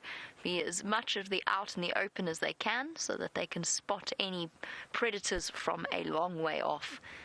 I really enjoy watching wildebeest, and of course we're going to be spending more and more time with them over the next few months, provided this herd does stick around, because whilst Brent has spotted the first impala lamb, the first wildebeest calf is still up for grabs in terms of firsts. And there's last year's little ones with their meager horns, and they're still slightly lighter coats. But one or two of the females in this herd are definitely showing signs of bulging bellies. So that's going to be, I think, our plan for the remainder or a little bit of the afternoon before we go back to those lions. Will be to go and look for the stirrings of new life, from round-bellied wildebeest to hopefully finding some more little baby impala lambs. The first one was seen on the sunrise safari. We might need to get a woodlands we need to get a European roller on camera. The woodlands kingfisher has now been done. I'm not going to go into that saga in any great detail. There's much disagreement this morning. But we'll go and look for European rollers and baby impala. It's a little bit too soon for baby wildebeest. For now, I'm hoping they might keep us entertained, since sometimes the cooler weather tends to put particularly these antelope in relatively high spirits. And they often start playing and cantering around, always thoroughly entertaining to watch, but I think they've got lunch and other things on their mind. And that head shake that they're all doing at the moment, the same as with the zebra, is caused by botfly larvae living up in their sinuses and in their nostrils. So that's why they're shaking their head. It's just to try and displace the larvae a little bit. And most of the time they don't do them any damage at all. It's just discomforting for them. Oh, so sweet. There's a pregnant female. She's got another month to go, or so. Which way are you going? The herd's going the other way. Yes, that way. Ah, I see. Picking your way over the thorns. That's okay, fair enough.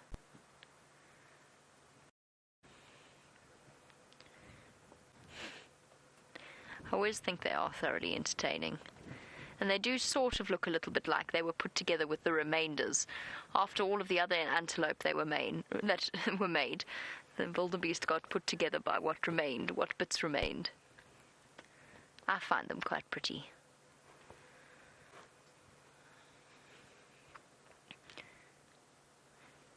Now we're going to try and get a little bit closer to them. Most of the time the antelope on days like today are quite skittish. I have no idea what the weather's doing. I have absolutely not a clue. I don't know whether it's going to storm, if it's going to clear up.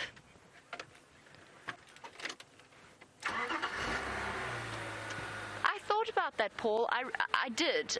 Paul raised a good point that there was a herd of wildebeest that we followed last year, and we got to the point where we knew that there were 10 babies, and as Paul said, there were 11 wildebeest. And we followed them for a long period of time. We saw them almost each and every single day on quarantine. And you were wondering whether or not these are the same wildebeest. My suspicion is yes, but I honestly don't have... let's see. Oh, it's okay. Little bit skittish, cantering around, chasing each other around now. Don't want to get too close. I don't want to startle them in any way. Paul, I've thought about it. I don't really know how we could go about proving it. I think it probably is, but I don't know for certain. Oh, one Impala ram bolting past. Now we're all going in the opposite direction. Back the way. Oh, now it's panic. Now it's panic. The Impala started running, and therefore the wildebeest started running. Just so you know, at a few moments in time, we are going to get the bars of the roof in shot. That is just going to be how it is. Unfortunately, it's the way of the world when we have a roof on. So excuse us. We're just keeping it on in case the storm decides to descend. And I'm not entirely sure exactly what it is going to do. Apart from, well, the sides are going to flap.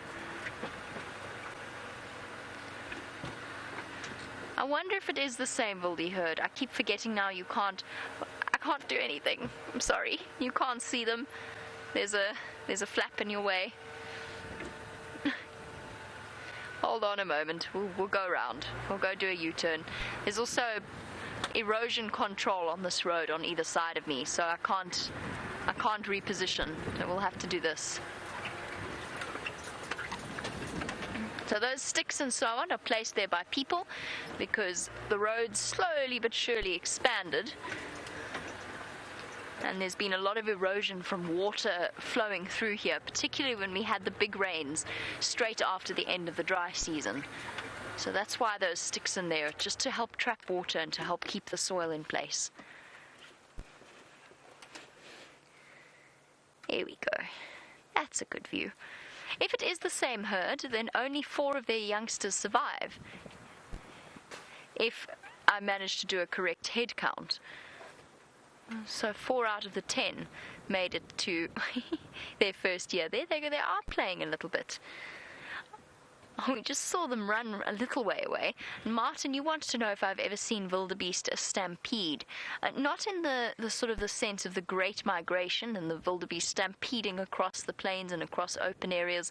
I've seen herds of them stampede, but just, herds of 20 or so. So never those massive, massive numbers that we were lucky enough to see when James was in the Mara. That I've never seen in person. But I can imagine it is a truly awe-inspiring sight to watch them all moving together, those thousands and thousands of animals running in the same direction. It's still on my list of spectacles that I would love to see in Africa. Generally, in South Africa, we don't get it's a sort of a totally different approach that the wildebeest have, and they don't form those enormous herds. They generally stay in their herds of about between 10 and 15. We don't really see them in numbers much larger than that. There's a big herd that lives on Cheetah Plains that we see relatively regularly. I think it's our herd. I just don't really know how I could go about proving it. But yes, I've just double-checked my head count, and if it was our herd, then only 4 of the youngsters survived from last year. There's another massively pregnant cow at the back. Oh, excuse me. Sorry.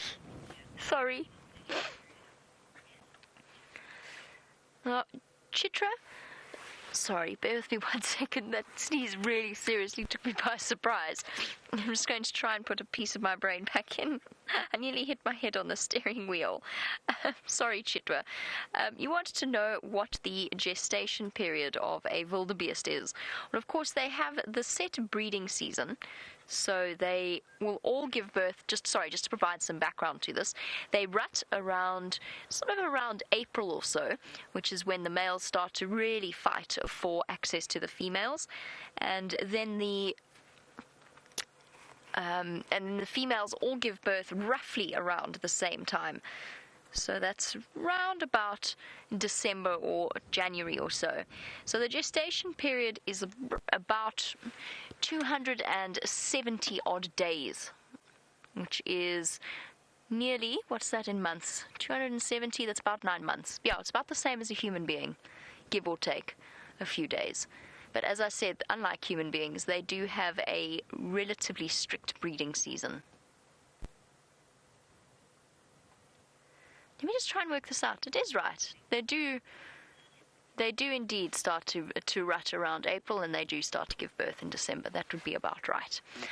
I'm going to continue on and see what we can see on this dark and stormy afternoon. Let's go back across to Brent and his beautiful spotted cats.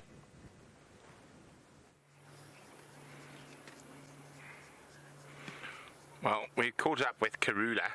Now, young Hosana went wandering and managed to disturb some Inyala, which sent Karula racing down to make sure it wasn't possibly another leopard or a lion that might be near young Hosana, the troublemaker. It also caused young Shongile to abandon the carcass and run off into the bush, but I'm sure she's going to be back shortly. So I was just hoping that young Hosana, oh there, Karula's going to move for us, and she's heading back towards where she left Shongile on what the remnants of that little Inyala carcass. Here's, I'm going to wait for her to go past us before I move.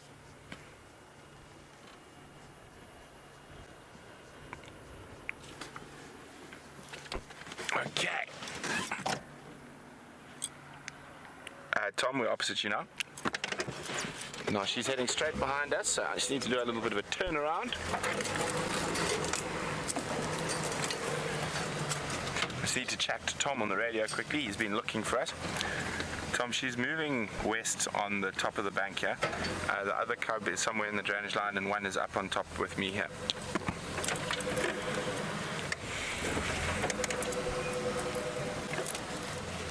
Okay, let's go see if she's going to head right back to where little Shongile is. And little Hosana is somewhere in here where he went and caused trouble with the Inyalas. Now, where she's going, we can't go. We have to go the long way around. You're holding on, everyone, Egbert included.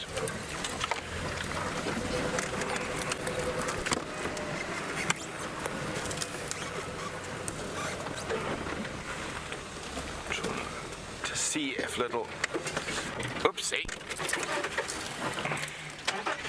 little Shongile is back up where the carcasses she is. Okay, just young Hosana is off causing havoc somewhere.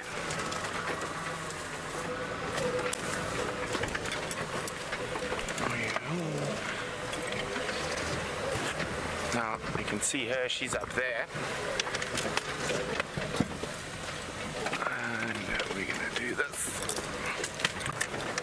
Now Karula, Karula's laid down on our road from earlier, so I'm gonna go around the other side. Just give you a quick view before I move. You can see her there. There we go, she's back finishing off the remnants of that little Inyala. Okay, let's try and get a bit closer.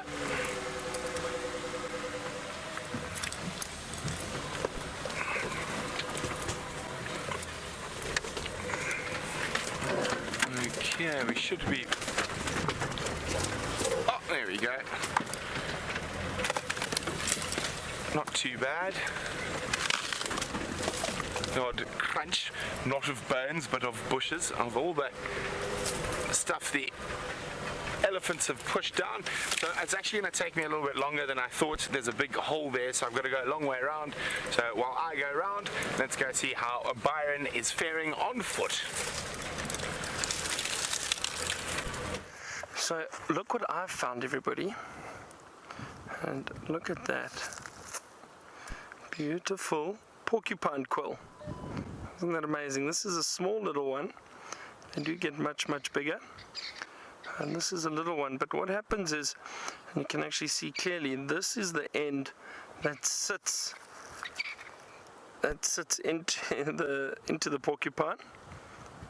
that end there, and then the sharp quill on the end will be sticking out. Now, the misconception that some people have about porcupines is that they shoot their quills out if they are threatened by anything. That's not the case at all.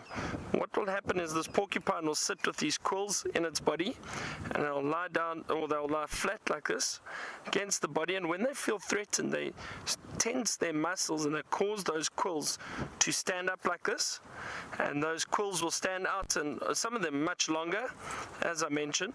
And what they then do is they'll run backwards or reverse into whatever it is that's trying to kill them or threaten them, and these quills will then stick into the prey and they'll get pulled out, and those quills will cause a lot of serious damage. Very, very sharp. So that's how the porcupines protect themselves, and they don't shoot the quills at all. Let's see what else we can find. I will indeed keep this quill. Nice little souvenir. Having a look around in some of these trees. This is an interesting little tree, and I'm sure many guides have spoken to you about this tree before. And this is called a Peltophorum, or an African wattle. And a beautiful soft tree, very soft leaves. And some people, and like I said, a lot of guides do speak about this tree because you do see them quite often, but it is a lovely tree to see, and I'm sure some of you have heard about the African wattle before. But a lot of locals, or some guides too, they get stuck in the bush and they need toilet paper and they don't have. They'll grab a bunch of these leaves, and these very soft Peltophorum leaves will help as toilet paper. I've never used them, so I can't tell you if it works or not, but apparently it does. You have to just grab a whole bunch of them. Grab a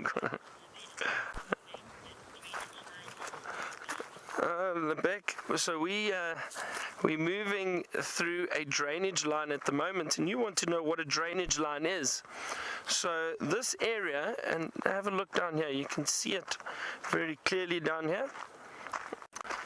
All that this is a low-lying area that what happens is when it rains, this forms part of a drainage. So the water runs from the crest areas, or the higher lying areas, down into this, not quite a valley, it's just a low-lying area.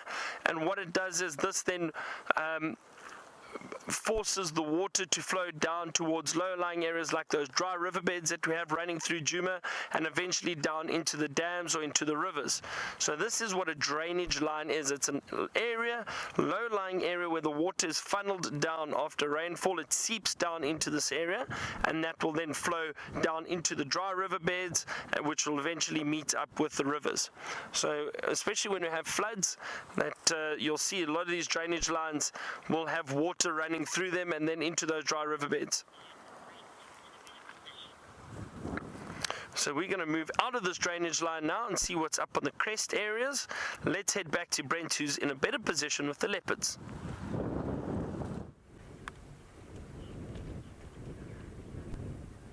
There we go, we've caught up with Shongile again. She's back with what's left of that Inyala carcass.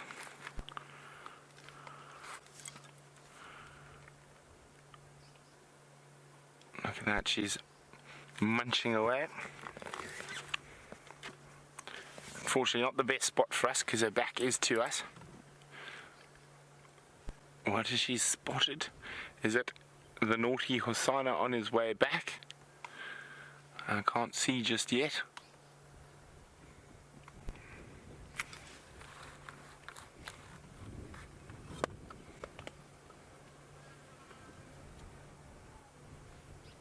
I can still hear some distressed elephants somewhere.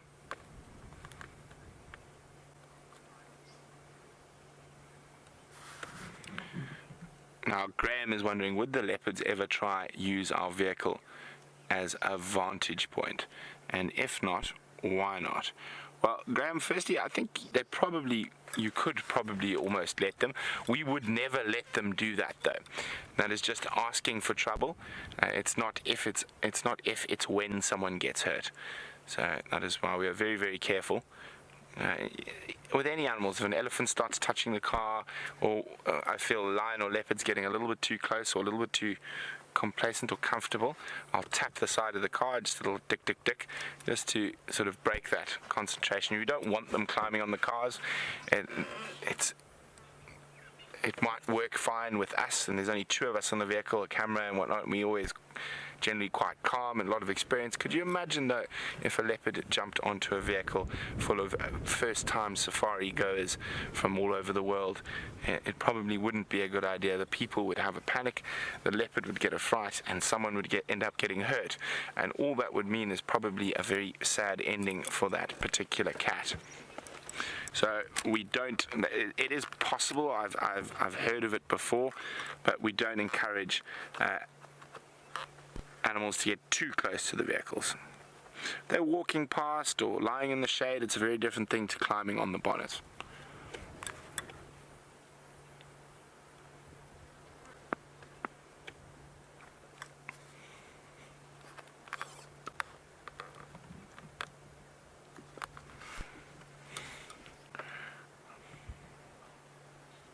I'm just listening to those elephants. They're screaming. Screaming. It could be just the wind that's upsetting them. I did see 2 big elephant bulls in between drive today. Maybe they're causing a bit of havoc with the breeding herds. And I think we're going to possibly leave the royal family shortly. Why don't you guys let me know? Do you want to stay with Karula and the cubs, or do you want to go look for some elephants? Remember, this is your game drive and I'm at your disposal. So let me know, elephants or stay with the leopards. Do that by using the hashtag Safari Live, or apparently you can vote on a poll on Twitter. So vote on the Twitter poll, elephants or stay with Queen Karula and the cubs. Karula is lying right in front of us at the moment, and I'm not sure where young Hosana the troublemaker is. There's the queen.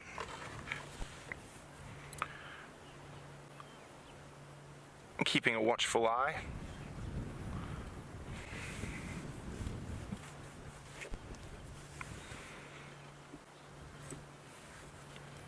There we are. It has been quite an entertaining afternoon so far with these incredible leopards.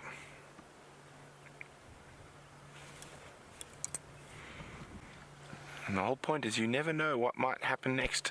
And Inyala might wander in, Karula might catch it, or we could have elephant bulls fighting. So up to you guys, it's your safari. Remember the poll on Twitter.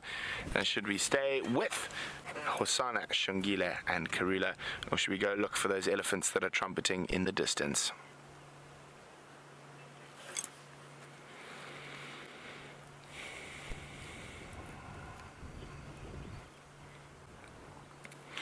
Now, as you can see, there's no collars on the leopards we're seeing at the moment, and Anne in North Carolina is wondering whether any of the animals here are tagged or GPSed. There was one young male leopard who had to go into rehab after rabies vaccinations. He was tagged he had a satellite collar around him, but generally 99% of the animals are not.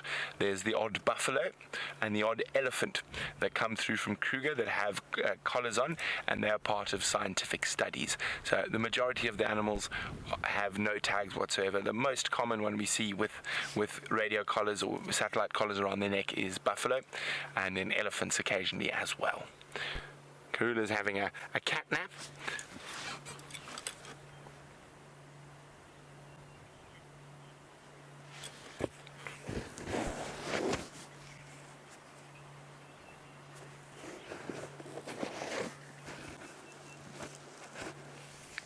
Now Wendy's wondering what happens to what becomes or what's left when the leopards are finished eating and that they leave in the tree.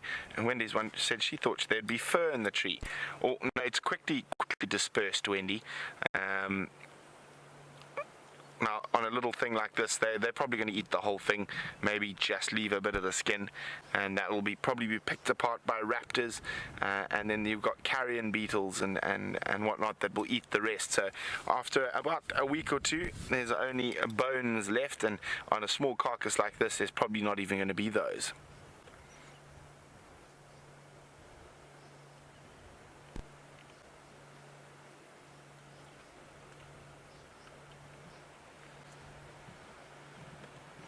We're going to see how she turns her head to the side there to break through using... Oh! I'm just talking about her teeth, how she's turning to use her premolars to cut through the skin. Now this is probably the tightest poll we've ever had here on Safari Live, and it's 53% elephants and 47% Karula. So what I'll do is I'll try to keep everyone happy, which is impossible, as everyone knows. What I'll do is I'll go to the elephants for a while, and then I'll come back to Karula and the cubs. How's that sound? I'll try to keep everyone happy. So while I go try find those elephants, Jamie has got something that tries to avoid Karula at all costs.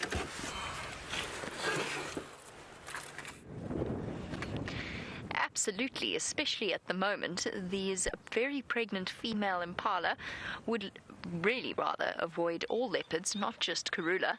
Oh, Koki, Koki, Koki. Koki Franklin.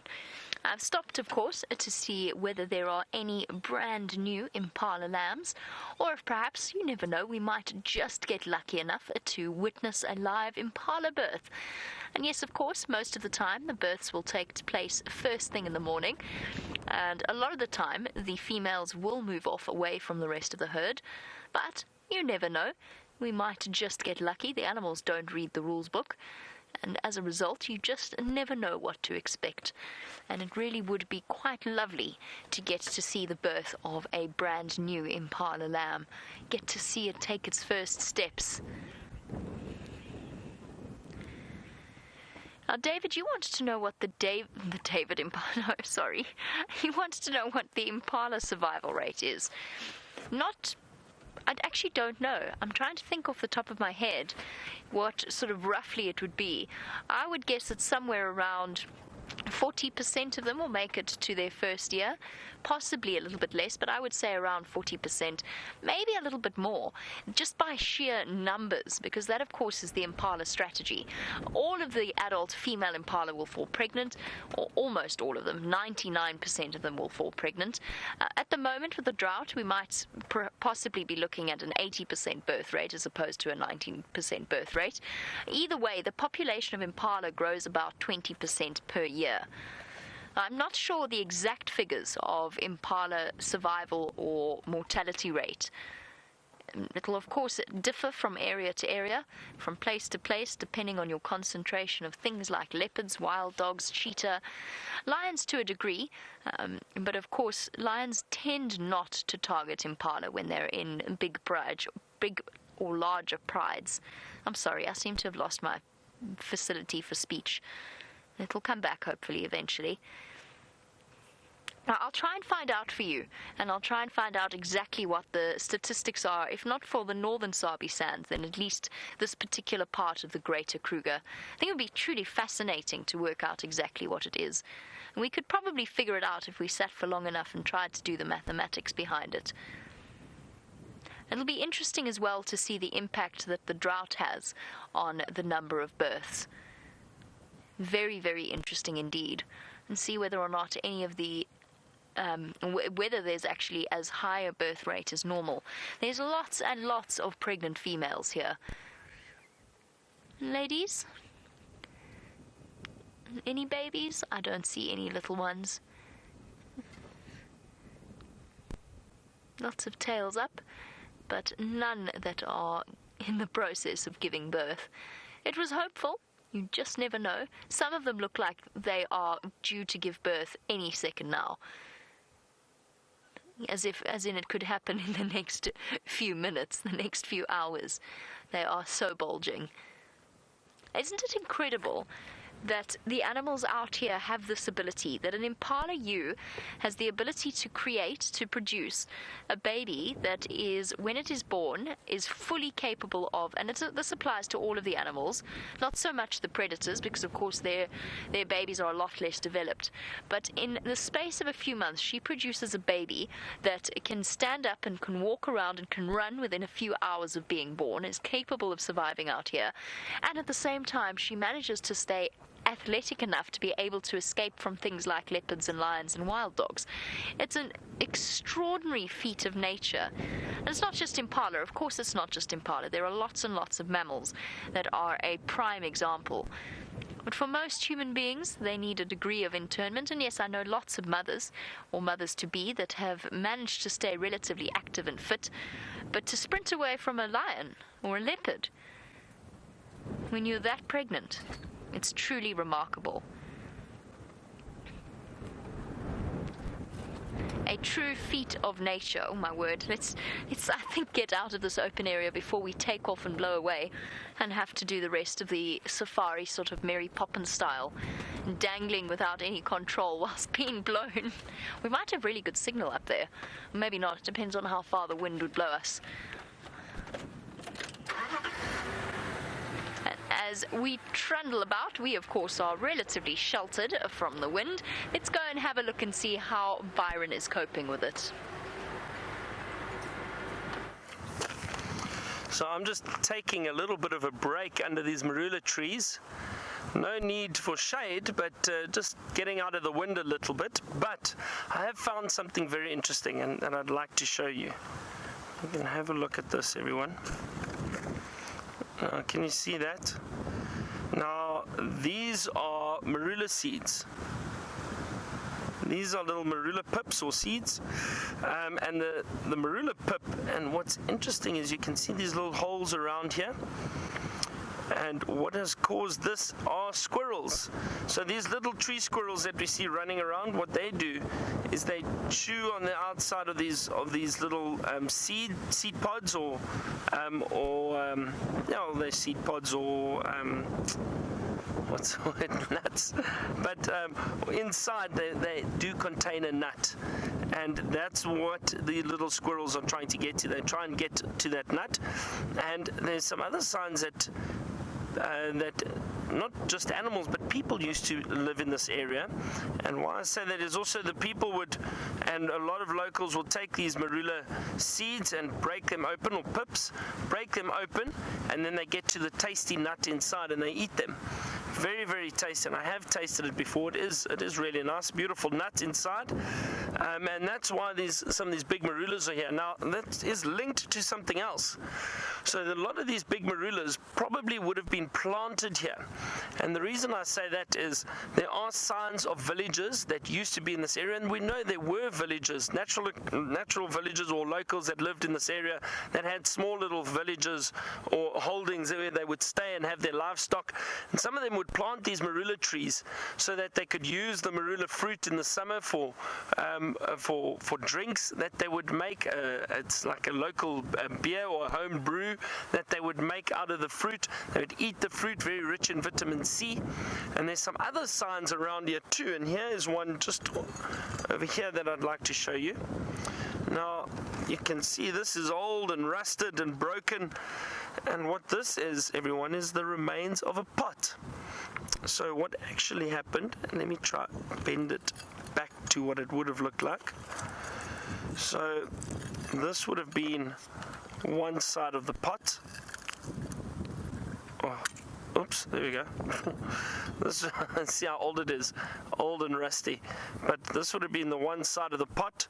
This is the other side, and they would then hang this over the fire, and that's how they would cook a lot of their meals and boil water. So all of this would have been used for that. So it just shows you, and these villages would have been here probably around 30 years ago, 20 to 30 years ago. And that they still occurred in this area until eventually this all became one national park, the Greater Kruger National Park, and those people were just relocated outside of the game reserves to protect them and to protect the animals within this national park. So it's interesting to see all these remains around here. It's very, very interesting. And it tells a whole story while you are sitting here. It's incredible. Let me see if I can get up now.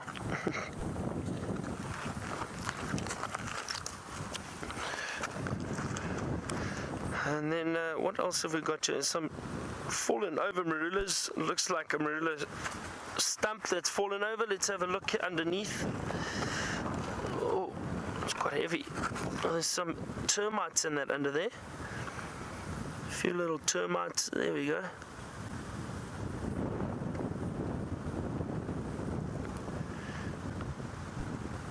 These termites are everywhere. Let me put this back. It's very, very windy now. The wind is really, really howling at the moment. And I was saying earlier, that's possibly why we haven't seen too many birds flying around. With it being so windy, they prefer to stay out of the wind, probably just perched in the branches of some trees. We've seen a few, but then it's usually a quick glimpse and you get this flash of a bird flying across because the wind's blowing it. Alright, we're going to carry on walking about, seeing what else we can find, any other signs of animals or people being around here. Let's head back to Brent and get an update from him and the leopards. Or elephants. What do you go for? Well, we're out of the block where Karula was, and that elephant audio sounded like it was coming from this general area. So we're going to have a quick look for the ellies. And, of course, anything else we might stumble upon. I'm really hoping. I saw two really big bulls between drives today. Magnificent beasts. Lovely ivory, big, dominant male bulls. Male bulls. That's a double negative. It can't be. Two wonderful big bull elephants in their prime, or male elephants in their prime, not male bulls. Remember, hashtag Safari Live or questions@wildearth.tv if you have any ponderings, musings, or questions about what's going on live in the African bush.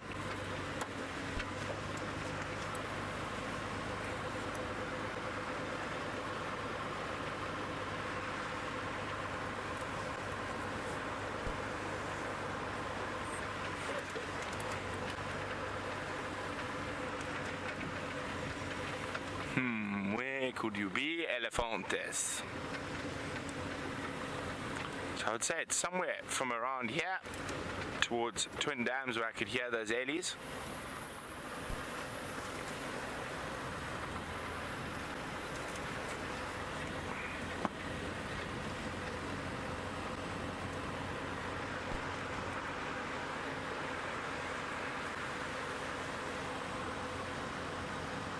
Oh, let's check the Mawati. Maybe they're all feeding around in the riverbed.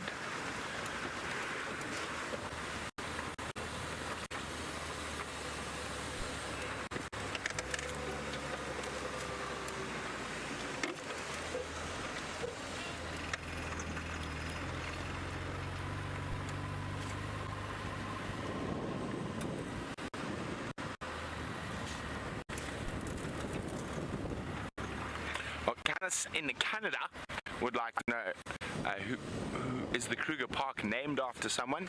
Did they donate the land? Well, Canis, it's named after one of the first presidents of South Africa, Paul Kruger, and I think I'm not sure if I think he was the one who signed off on it, but no, he didn't donate the land. One of the presidents of South Africa. So no, he didn't. It was named. He was already long dead, so he lost. He was the president of South Africa before the British took over. Oh, we'll chat about this a little later. Let's go across to Jamie, see what's happening. While Brent battles off the signal gremlins, we're on our way back towards the lions to see what they have been up to while we've been away. I have my suspicions as to what they've been up to while we've been away, but we'll have to go across there and confirm it.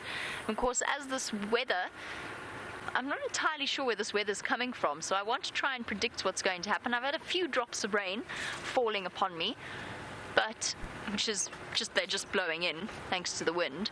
But it's quite difficult to see exactly which direction this weather's coming from. I think it's that big dark mass of clouds in front of me. That's my suspicion. It does seem as though the wind has changed direction again. But we'll see. We'll have our first proper opportunity to really put this roof to the test if it does start to pelt down. It'll be highly entertaining. We might have to zip up everything and just sit here and chatter away about something. Not entirely sure what. We'll figure it out. Because even the front can close. Even the front of the roof is able to be shut to help to keep us, but really nothing to do with us. More to do with keeping our equipment safe and dry.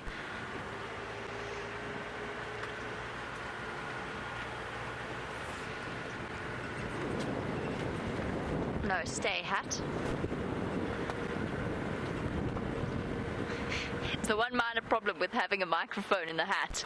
If it does go flying off, it's going to make an interesting amount of noise.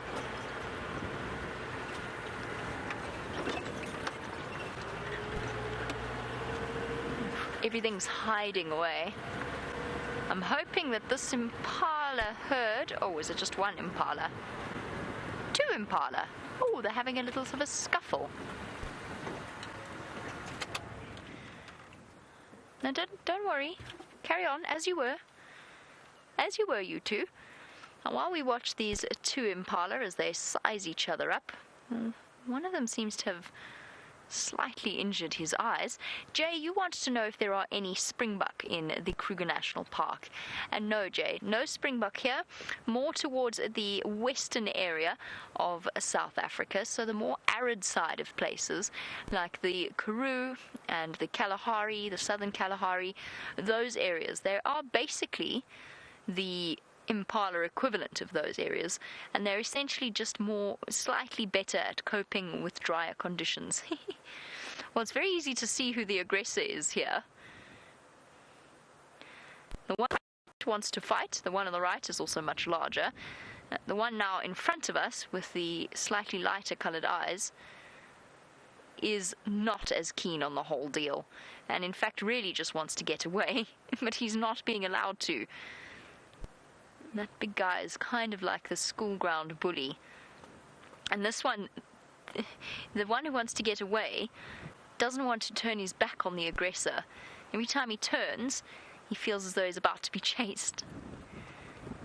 He's slowly, but he knows he's outmatched. This is fascinating to watch. Being blocked side to side. Now, if you are a new viewer and you're wondering what these two male antelope are up to, all of the females we saw earlier are pregnant, which means that there is an enormous amount of hormones floating around this area.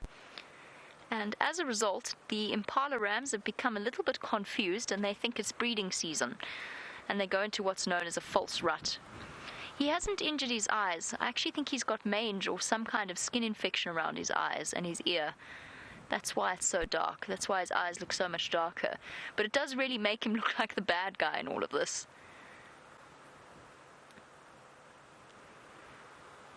He's still trying to provoke the other one into a fight. And just think, every nuance of body language that we're seeing here is being read loud and clear by the other impala. Ooh! It almost looked like a sneaky move there. It almost looked like he went, look over there, and then went to attack. Which, of course, would not be within the impala's fighting repertoire, as far as I know. I'm just waiting to see if they back up a little bit, but if they don't, then I'll reposition. I actually feel quite sorry for the male impala on the left. Let's go forward a bit.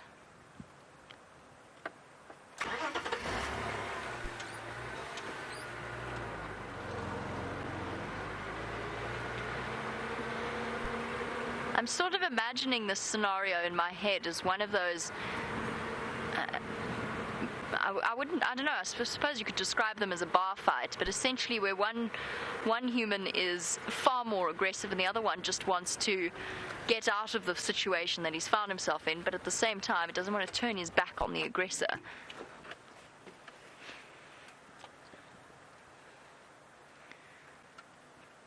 stopping to have a look in the distance. We'll make sure that no matter how much fighting you're doing, that you're not distracted enough for a predator to take you by surprise. Buddy, I think you've won this one. He really doesn't want to fight you. Yes, I'm talking to you. He doesn't want to fight you. Promise he doesn't. Neither do I. I don't want to fight you either.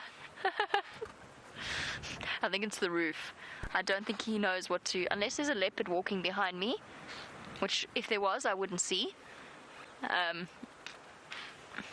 No, now they're both doing it. What? Let's just turn around quickly. I think it's the roof. I don't see, unless it's Byron. Where's Byron? I don't see anything. And they're not looking in one direction. They're a little bit confused. Perhaps just a false alarm. What have you seen? It's usually quite helpful when you have a whole herd together, because you can form a conclusion as to where exactly they're looking. I think it's the roof. I don't think they're used to seeing vehicles with roofs on them. They know the sound, so they ignored us when we first came in. And now they're back to fighting, so it's definitely not a leopard or a lion. They're not alarmed enough. Just nervous.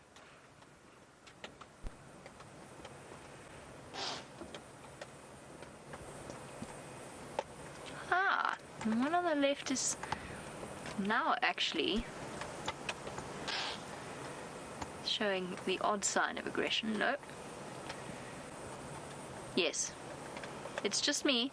You've seen me many times. I just have something large on the top of our car. I promise you we are not a leopard or a lion. It's okay. Just something I think perhaps that they might have to get used to. Earlier on, I thought it might be Byron that they were alarm calling at. Perhaps they'd seen Viam walking along with the bushwalk backpack, but it's not apparently. So let's go and head over to Byron so that he can say goodbye to you all. Jamie, we're too elusive for the impala to see us. I doubt they would have seen us. I'm back at another little termite mound that I just came, well, it's not a little one, this is a very big one. Just came to have a look. It's a nice big burrow over here, and it looks like it has been used fairly recently, but the sand has folded up, possibly just something small that has used this as a home recently, but warthogs, I think, have used this in the past, and the reason I say that is I found the remains of a warthog tusk at the entrance, so that's a good sign that this was used by warthogs at some point. So it's wonderful to see these little homes still around. But I'm not sure what has moved in there now. There's quite a lot of soft sand, and I can see some tracks of sorts of something that's moved in there, but it's just like a little dab of a pad. I can't really make out what it is, so I'm not too sure. I was telling Viam earlier, I have seen in other areas how aardvark use these abandoned termite mounds, or they'll dig into a termite mound to use it as a home or place to sleep. And what they occasionally do is when they dig themselves in, they will dig the sand back around them to cover the entrance behind them, and they'll rest in that hole and almost bury themselves so that predators can't find them in there, and it's a way for them to hide. I have seen aardvark doing that before. So who knows? It's a possibility, and we've seen a lot of aardvark tracks around here, but I don't see any tracks actually heading back into this little burrow. But maybe something else could have used it, a porcupine or some other little warthogs. Anyway, massive tree that's fallen over. Look at these roots and or the remains of the stump, or the whole tree that's probably fallen over and created part of this hole, and that's what caused some animals to use it. Isn't this amazing? It is massive tree stump that's fallen over. There's a spider hunting wasp flying around. You can just hear it. Let's see. Oh, there it goes. It might come. I saw some of them. I think some of them actually nest inside these little termite mounds. and in the burrows of these holes, what they'll do is probably use the roof. And they'll nest inside there, because I did see 2 of them actually inside the hole when we arrived. So that could possibly have been why they are still flying around. Those beautiful spider hunting wasps make a huge noise for a little wasp, but they are very beautiful. Try and make our way back down here.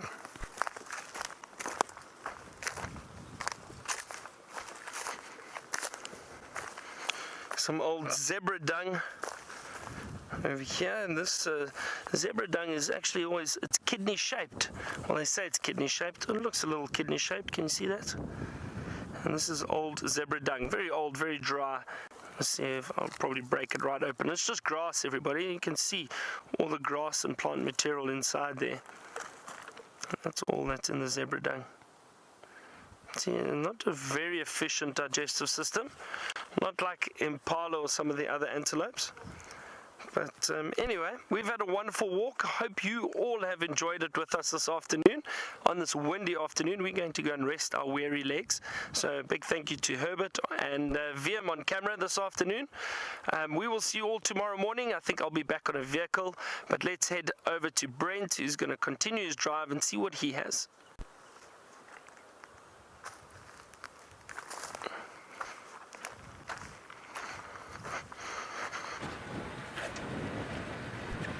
Oops, it seems as though we have lost signal, but that's okay. You've arrived at the perfect possible time. Byron sent you across to Brent. I'm obviously not Brent, I'm Jamie. But it seems as though Brent lost signal. Rusty's obviously caught Wendy's disease. Watch out! Tree! How are you doing there, Gendre? Actually, the roof's quite helpful there, isn't it? Sort of. No, not really. I was going for a positive. All right, everyone. Well, I'm afraid you'll have to bear with me as we navigate our way through here. Not too bad. Luckily, the Nkuhumas didn't go into an impenetrable block or an impenetrable area of vegetation. And we've got a relatively open spot. Just make some noise while we go through the trees. None of them are thorny either, which is also hugely convenient and means we're less likely to come back with slightly ripped canvas. I don't think Steph would be terribly impressed with us. Right, as I suspected in Nkuhumas, and I'll show you them in a moment, they've been up to exactly what... Apparently Steph says no, he wouldn't be impressed. They've done exactly what I expected them to do, which was go not very far. In fact, I don't think they've gone anywhere, but it'll be worth spending as much time as possible with them until it does get dark. We don't have the infrared capacity on this vehicle really with the roof on. We don't have the lights. It'll be a very tricky experience, so we will have to leave them before it gets dark. But we can spend as much time as possible with them before then.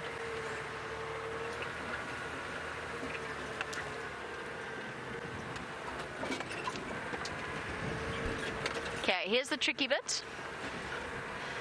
That's the part where Gendre gets showered with weeping wattle leaves. You ready, Gendre?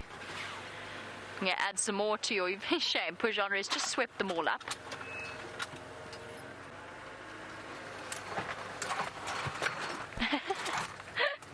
That one's going to swat you, I think. Whoop, yep, that's swatting you. Sorry. I can't go any other way.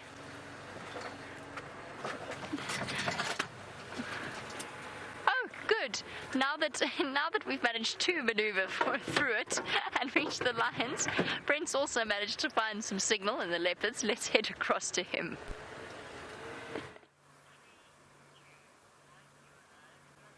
Well, unfortunately, we couldn't find those elephants, so as promised, back to Karula and the cubs.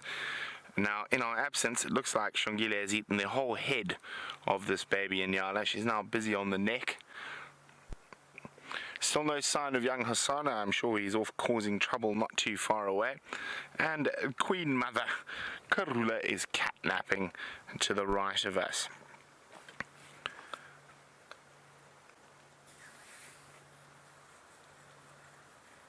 she is making very short work of this baby Inyala. Now, I was busy answering a question on who the Kruger was named after. It was named after the first president of the Republic of Africa du Sud, and that was Paul Kruger.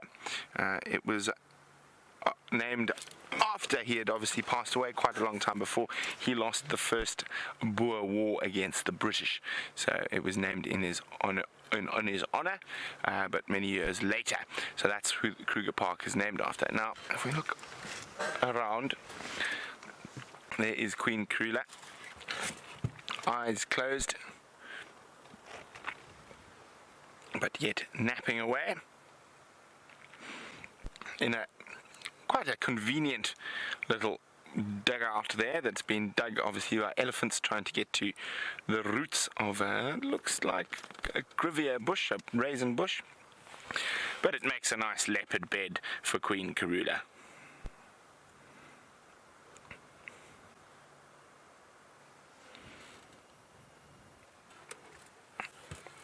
And it is amazing to think that a few short months ago, just under 10 to be exact, we saw her displaying that very unusual behavior, and we were convinced she was going to give birth, and we found her and those two little cubs mere hours after they've been born. Now, I don't know if we can classify them as so little. Hosana is getting quite big, nearly the same size as Mom. His footprints, on the other hand, are the same size as his mother's, but little Shongile, well, she's the smallest of the three, but I'm quite sure she's going to catch up with Mom soon.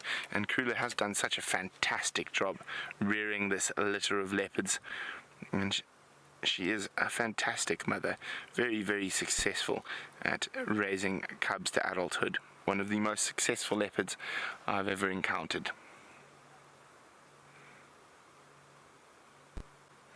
Especially doing it in an area like this, which has got such a high density of lions and hyenas. She manages to keep these cubs safe and provide for them. They've, not to say they haven't had a couple of close calls. Of course, both of those that we know about, of course there could be many that we don't know about, were with young Hosana, once with wild dogs nearly nipping off his tail, and the other, of course, James, was there when the baboons attacked him.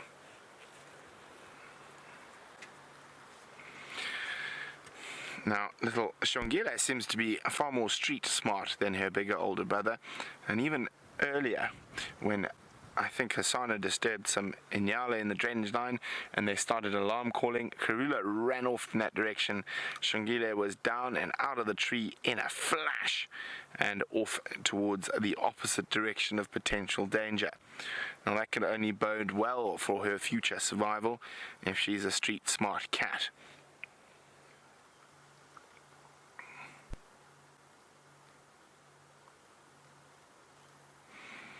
So chewing around the esophagus. I think she's actually eaten the esophagus. It's actually the spinal column there she's got hold of. And with a young Inyala like this, the bones are still very soft, so she's able to munch through them.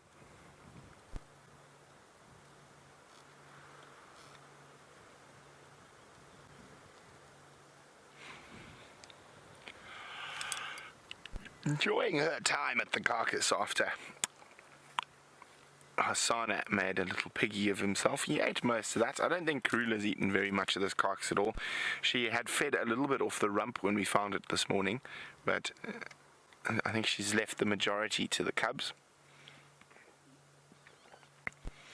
And if you look at the amount of flies here in comparison to a buffalo carcass, it's quite interesting because they're hidden in the drainage lines, so not out in the direct sunlight for as long.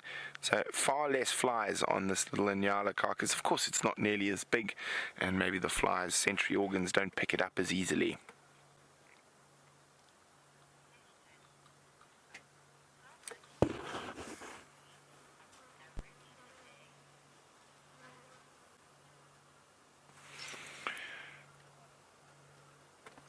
Sorry, 1 second. And I'll just be on the radio for a second, then I will get to Usman's question. It's just Jamie there, Rex. Okay, so Usman would like to know how much can a leopard eat on average per day? Well, in a single sitting, they can probably eat 30, not quite 30 pounds, but a big male probably close to that. But on average, they eat about 2.2 kilograms of meat a day. Now, that's not to say they eat every day, and that's spread out over every day, about 2.2 kilograms for a female and 2.7 to 3 for a male. This baby Inyala probably only weighed about 6, so not a very big meal at all.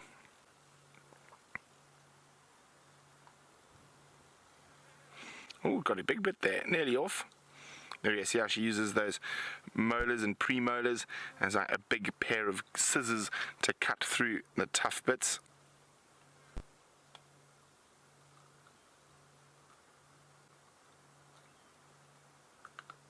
And it's a very healthy looking little leopard, this one.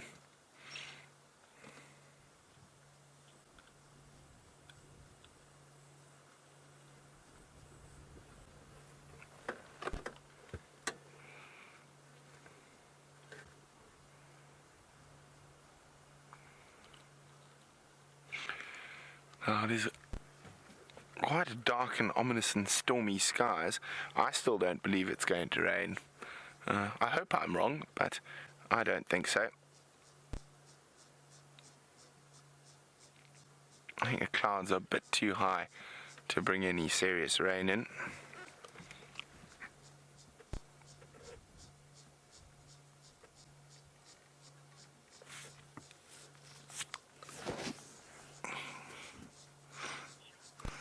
And remember, if you want to ask us anything or send through a question, use the hashtag SafariLive on Twitter, or you can email us on questions@wildearth.tv. Now, I hear you guys are getting some fantastic screenshots of young Shongile as she devours this Inyala carcass. Remember to share them with everyone on Twitter with the hashtag SafariLive, or you can pop them on our Facebook page, which is Safari Live.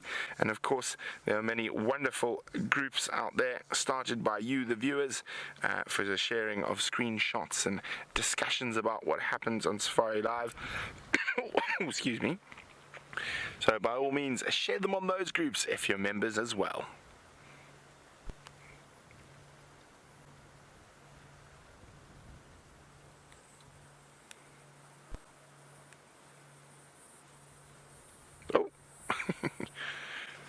Let's see, is little troublemaker Hassana on his way back? Doesn't look like it. I think she's just being cautious.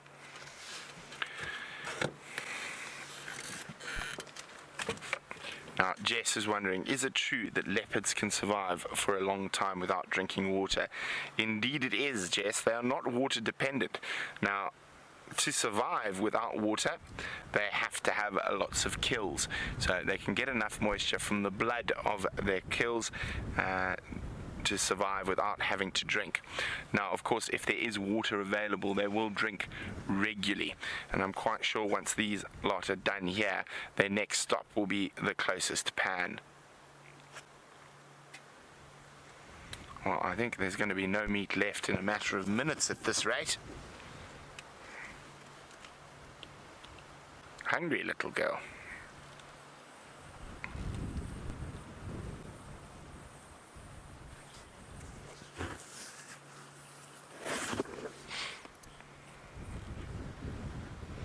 Hello, Ekram, who's a new viewer. A big, warm welcome to the Safari Live family. Now, Ekram would like to know if I've ever seen a leopard ambushing its victim from a tree. Not here, Ekram, but I have seen it in Botswana once. It's not that common. Generally, they will ambush from the ground.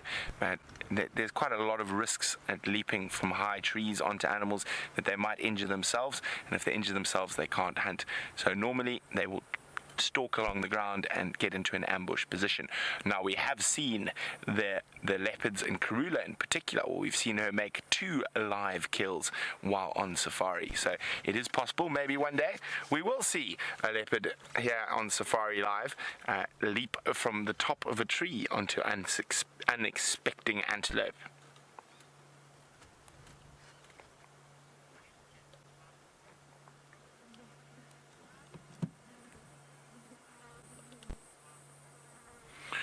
Now, Mark Olsen is wondering how Karula, who's the mother of Shongile, who we're looking at the moment, earned the title Queen.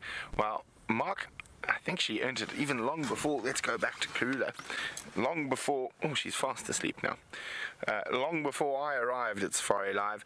She's been, the viewers have had the best viewing of her over many years, and Safari Live has been on and off for a couple of years. This is, I think, our longest permanent stint, and it was nicknamed by you, the viewers, and the long-time viewers, the Queen of Djuma, because her core territory is on Djuma, and she is seen so regularly, and she is such a fantastically beautiful animal that has such a successful cub rearing rate for a leopard in this part of Africa.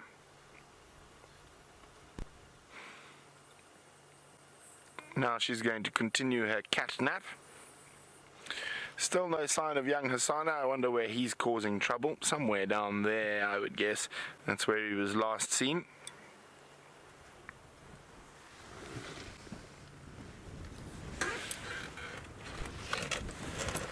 As I said, there doesn't look like much left on this carcass. Oh, hairball. Oh, it's trying to get the hair out. Now, quite often leopards will cough up hairballs that are made up of small bones and, of course, lots of fur. Now, fur is keratin, which is exactly the same chemical compound as our hair, and it is not digestible by the big cats. The only things that digests keratin are certain insect species.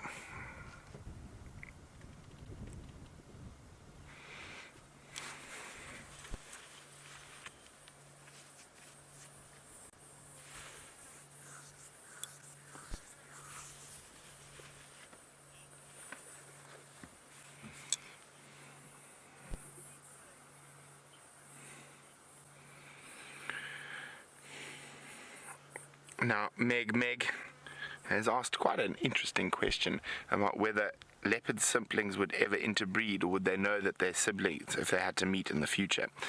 Now, all big cats specifically will interbreed like domestic house cats. They don't have quite the same understanding of incest and genetics as we do, of course. Now, they would definitely breed if they happen to come upon, but that's why the male and female leopards have such varied dispersal systems. Now, when I'm talking about dispersal systems, I'm of course referring to after they leave their mother. The female will generally, not always, but generally, be given a small section or core area of her mother's territory, so she has a bit of an easier start in life and doesn't have to go off fighting older, more experienced females right off the bat. Whereas the males tend to stay a little bit longer with mom till they're a bit older, a bit bigger, and then they're generally pushed by both mom and the dominant male in the area, who is more than likely, it's difficult to say for sure, more than likely their father, and once they're pushed out of his territory, of course, there's going to be a next adult male leopard, and he's going to push them again, and they'll only generally settle down when they find a little gap between male leopards, and that can sometimes be more than 100 to 200 kilometers even away from where they were born. So that is how Mother Nature has sorted out that sort of continued incest. Not to say that it doesn't happen. It does happen from time to time. What could happen is that a young male starts moving off, and the dominant male might be killed by lions or an elephant, or any various different scenarios, and then from there sometimes incest can happen, because obviously there's no dominant male to chase the young ones out. All that's left is one little leg. Now, what month are we in now? November. And Shongile is 10 months old. And so Roger's wondering, by April, do I think Shongile will still be hanging around with Karula and Hosana? Oh, I think it's going to be close. There's a slight possibility, but I think she might be independent by then.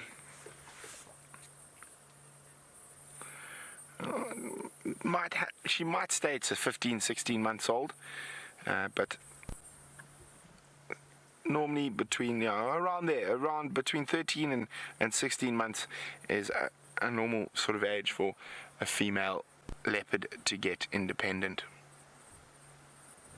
Oh, Eggsy, come out here quickly. There's an oxpecker nest. They've just come back from foraging. Oh, and they're off again. It looks like they fed a baby in that hole and then disappeared.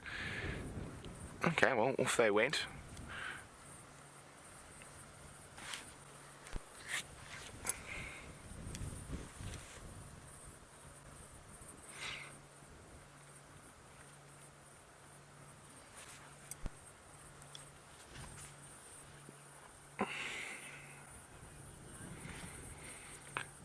So as I said, I thought this kill might be finished by the end of today's sunset safari, and I think I'm going to be spot on.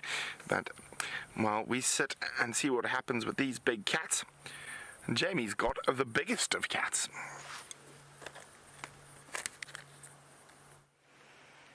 Well, the smallest, biggest of cats in this particular case, in the form of one bright-eyed little lion cub. It's so nice to see them looking as well as they are, and all cuddled together, enjoying a bit of a snooze before the evening hits, and probably the females will have to start heading out to go and hunt again. None of them are sporting enormous bellies, which does suggest to me that that buffalo didn't go very far. It was completely finished when I drove past it earlier. Absolutely nothing left. So already they've finished off all of it. And that's the pressure that all female big cats have to face as their offspring get older and older. The challenge of providing for ever-growing cubs are right up until that point where they can start, either in the form of lions, participating in the hunt, or in Karula's case, start to supplement their own diet with whatever they manage to catch.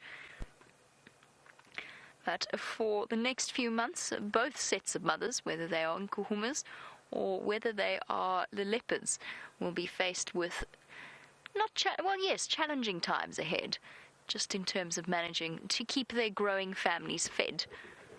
Those of you with teenagers perhaps will know all about that and the speed with which things can be devoured. Now imagine having 6 hungry lion cubs to feed. And just imagine how much pressure that puts on them. And themselves, of course. Got to make sure that they stay fed as well. Good little foot. Resting on Buddy's hip. Not sure if these are two cubs from the same litter or from different ones.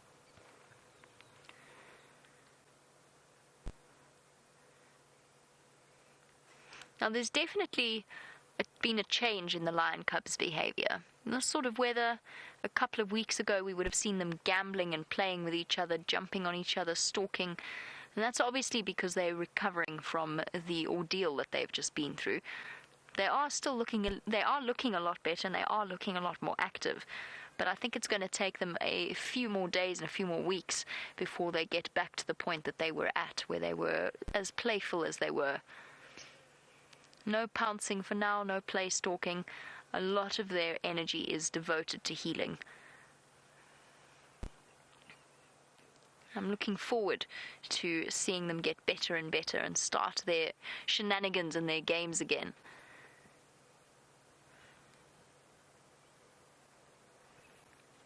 Although I imagine that the lionesses are quite happy for the rest. They get to have a little bit of a break. Now we're going to sit here for a few more minutes. We are rapidly losing light, which is inevitable on a cloudy day like today. Usually we can go almost towards the end of the sunset safari without having to use lights, but I don't think that that's going to work today. I think it's going to get dark very quickly over the next few minutes. So we'll spend as long as possible as we can with these lions, and then we'll move off and search for other things.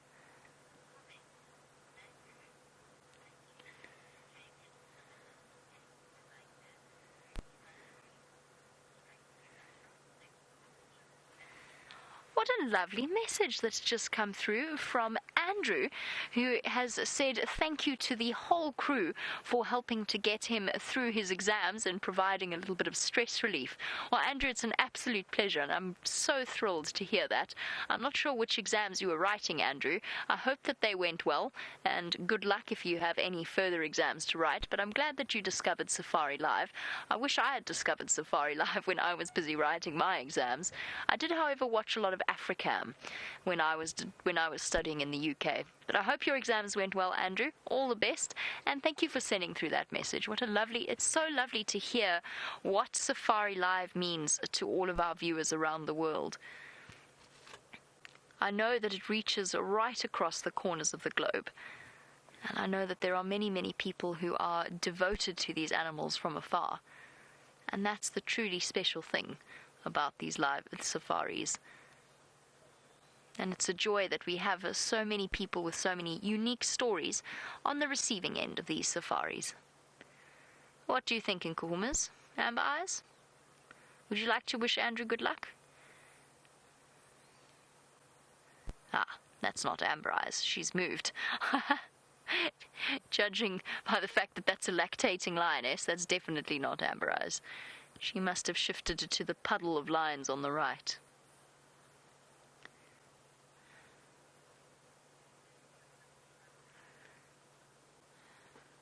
I bet that's thoroughly comfortable, especially for the lioness in the middle. Comfortable, but perhaps somewhat warm and possibly relatively smelly, although I don't think they register their smell quite in the way that we do. Lions are beautiful cats, but they do carry a certain distinctive odor. Those true cubs.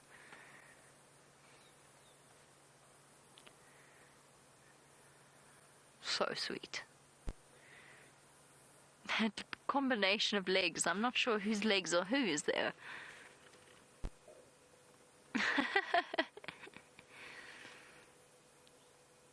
Perfect leg rest. That's very sweet.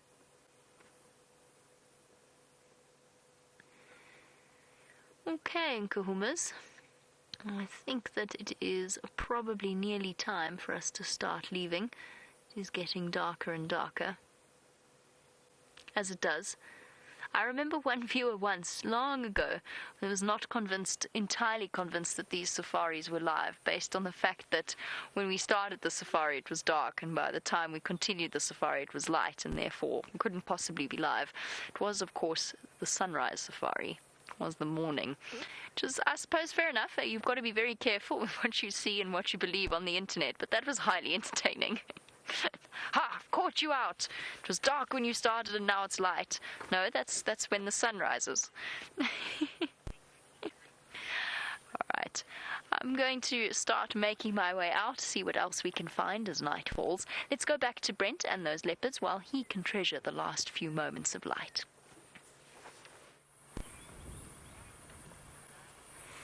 Well, it's almost all over. There's a tiny little Inyala leg left. And of course it is getting quite dark at the moment. And Shungele's come a little bit further down.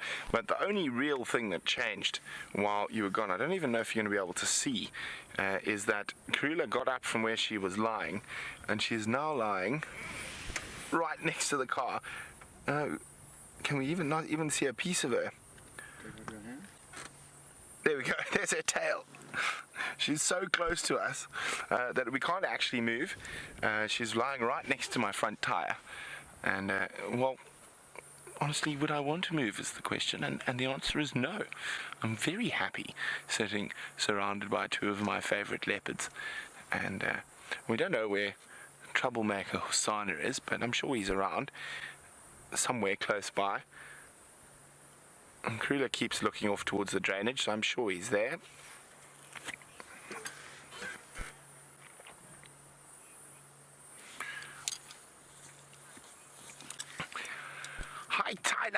who's 10 years old. And Tyler would like to know, do I think Karula will have another litter? Tyler, I think she's probably got one more litter left in her after these two have reached adulthood. Maybe one. Now, she hasn't had it, or she's had probably 2 bites out of this baby Nyala, and the rest has gone to, well, the majority has gone to Hasana, and what was left, Shongile has feasted on. So I think Karula's going to leave the cubs in this area overnight, and she might head off hunting again.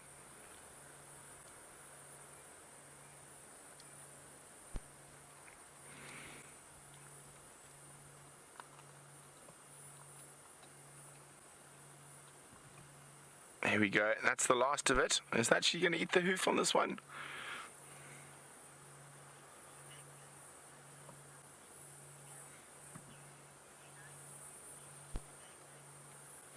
Now, Kitty Bang Bang is probably wondering about Queen Karula and asking if she's still got 2 sets of canines. Presently, she does. Apart from her ears starting to get a bit ragged, for a leopard of her age, she's an exquisite form, or condition, should I say, rather than form. Here we go, nearly done. Or is it done now? She looks like she's looking around for more, but I think it's done. It's, oh, one little leg. Oh, we now know where Hasana is. I can hear a Nyala alarm calling. You can see, so can Shongile. So Hasana's behind us somewhere.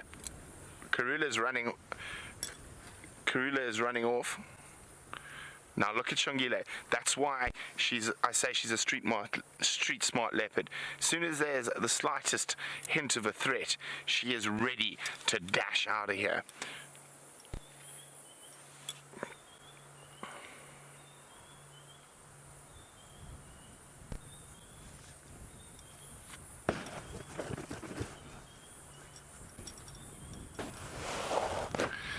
Okay, well, we're going to see how this plays. Karula's relaxed down again, so is Shongile. Let's go see what Jamie's plans are for the rest of this sunset safari. Well, Brent sorts out his infrared. We're making our way out of the lion sighting. We had a minor incident where I reversed into a very large hole, but that's okay. We're out of the hole again. So no need to panic. We are back up and running, and we are out of said hole. Got to dodge them at the moment. There's a lot of these indents here. Oh, goodness. Nearly out. We're nearly there.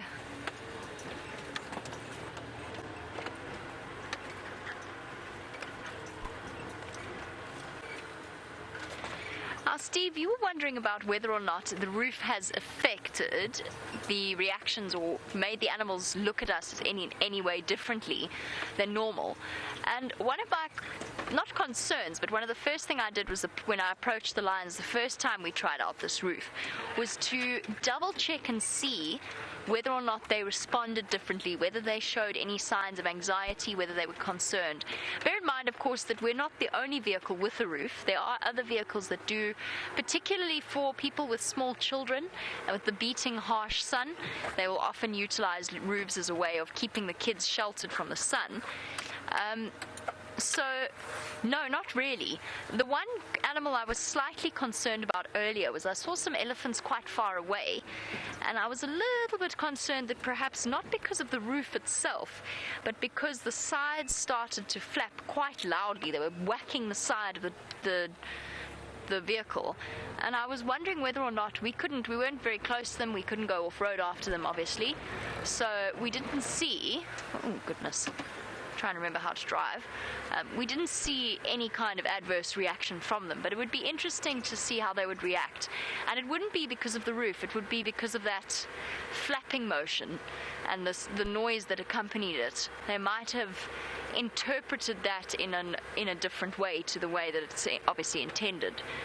So I don't know, but in terms of the lions, they were absolutely fine. The wildebeest didn't care about it at all. But I don't know what was going on with those impala. Sometimes they do just do false alarms, though. It might not have been at the roof, although it seems relatively likely that it was at the roof because they were looking right at us. But then they relaxed again straight away and started fighting with each other. I think it was just the slight confusion there.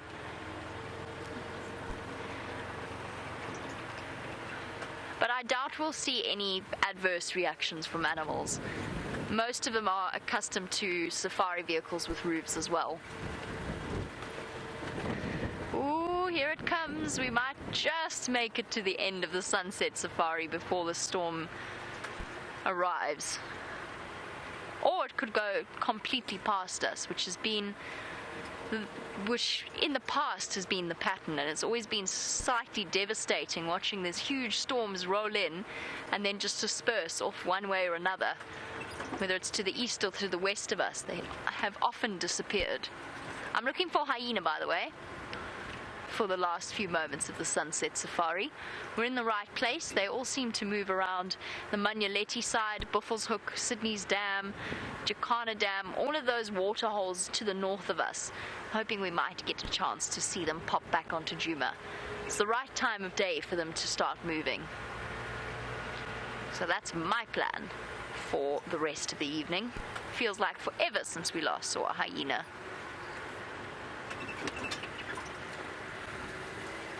And bush babies. Always looking for bush babies and chameleons.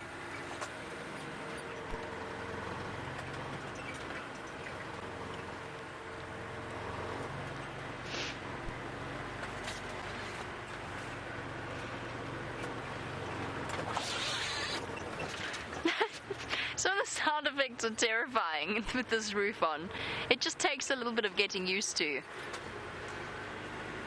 I mean, now and again a branch scratches on it.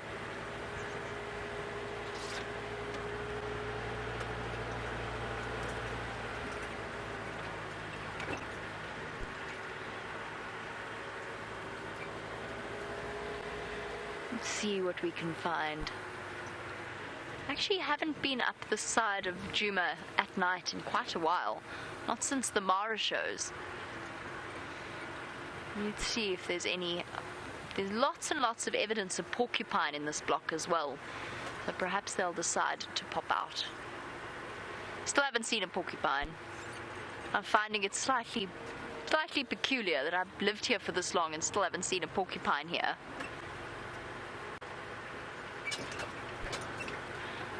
Now, I know that Byron did find. We see the evidence of them all the time, and I have seen a porcupine, just by the way. I mean, while I've been on Djuma. Ooh. That must be blowing. Sorry, I just got a whiff of decomposing buffalo. I think that must be from the buffalo kills that the lions had on Gallagher Shortcut. I know that Byron did pick up a porcupine quill. That's the thing. We see the evidence of the porcupines all the time. We find their quills, we see their tracks. We just never see them. And I don't quite understand why. I've worked in areas not too far away from here, and we used to see porcupines all the time. Not all the time, that's an exaggeration. But we'd see them at least once a week. Ooh. I was going to go to Sydney's Dam, but I'm starting to think maybe I should. No, we'll be okay. We'll be okay. The storm's not going to hit just yet.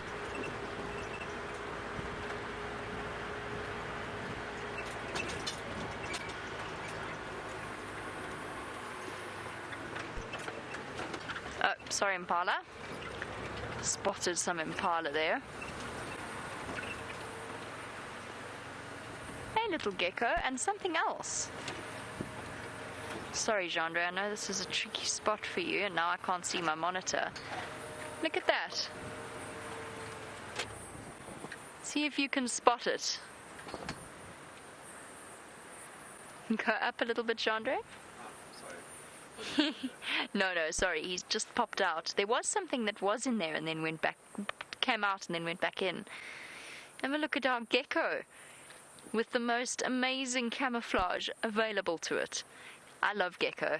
Kirsty, who is one of our directors, has a an almost morbid fear of geckos. She's absolutely terrified of them. I'm not sure whether any of you out there are nervous around geckos. I personally love them. I find them fascinating, and particularly watching geckos walk up a pane of glass on the other side of a window or something similar, and it brings back vivid memories of visiting my grandfather down at the coast, and watching these, being fascinated by the ways that a gecko could climb up a solid pane of glass, and then looking at the folds, going right up to them on the other side of the window and looking at the folds underneath their feet, just increasing that surface area enormously, and therefore increasing the friction, and therefore increasing their ability to climb up vertical, smooth, what's to us very smooth surfaces.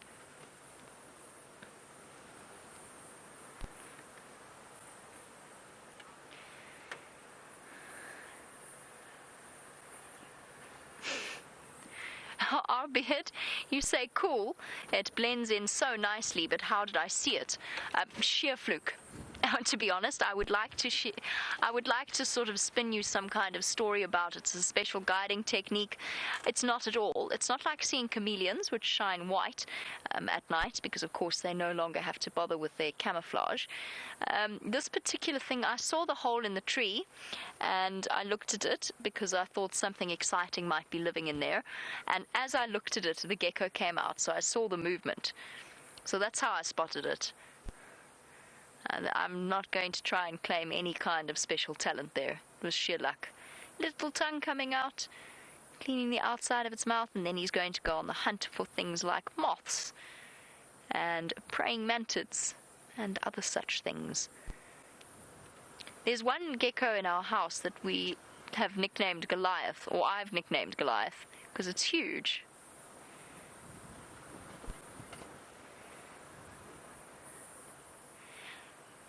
That's awesome. Lindsay says thank you so much, and that this is her 100th species after only 1 month of watching our live safaris.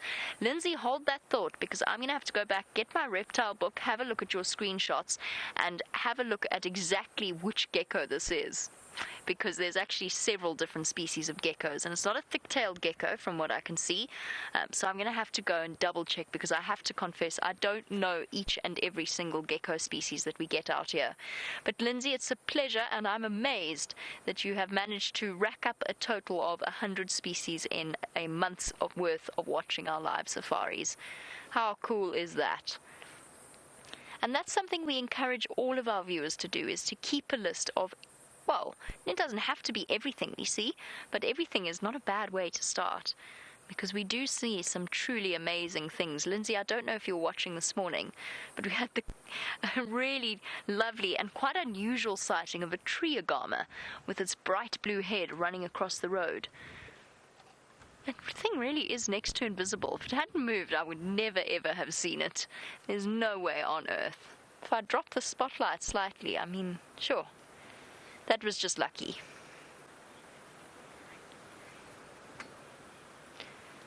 Alright, well, I think this evening we should be looking to add to Lindsay's species list, and not just Lindsay's, of course, as many people as possible.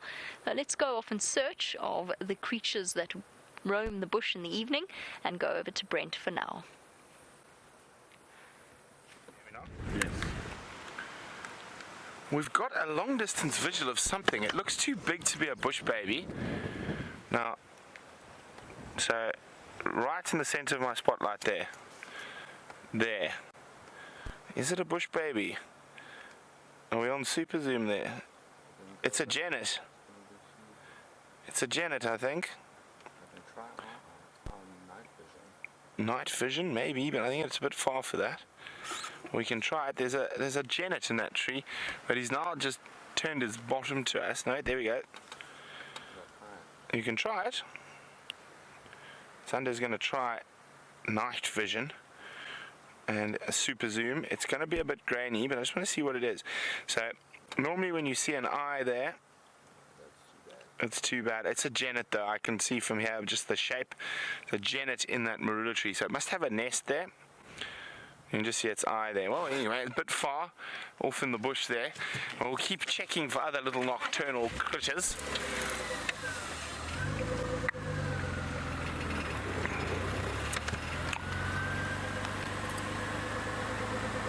Now, of course, Jamie was mentioning porcupines.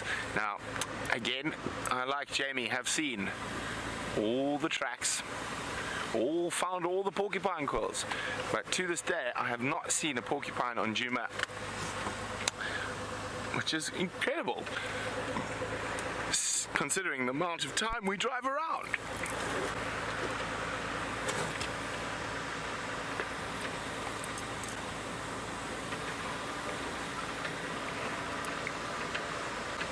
Seen Serval, seen Janet, seen... Oh, there we go. What we got there? I think that looks like a bush baby. It is a bush baby. Are you a relaxed bush baby or are you a flighty bush baby? I think it's a flighty bush baby. Could also just be flighty because of the strong wind this evening. And he's disappeared right into the thickest part of this acacia.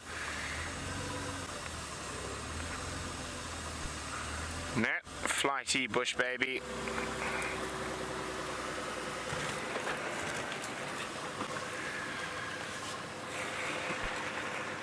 Now that's one thing we might find this evening, easy peasy, in this weather, is a snake. Now easy peasy is wondering why we don't see them so often on Safari Live. Well, what happens is more often not that when we do see them, it's a half-second glimpse as they disappear from the vibrations of the vehicle. Now snakes are more scared of us than we are of them, and most snakes would far prefer to get away from you than to hang around where they're human beings. So that's why we don't see them too often. There are plenty of snakes. You must remember, quite a lot of them live underground, a lot live in the trees, and they have exceptional camouflage. So they are quite difficult to spot. We do see black mambas is probably the most common snake we see. Actually, we haven't seen a black mamba yet this wet season, so hopefully we'll get to find one soon.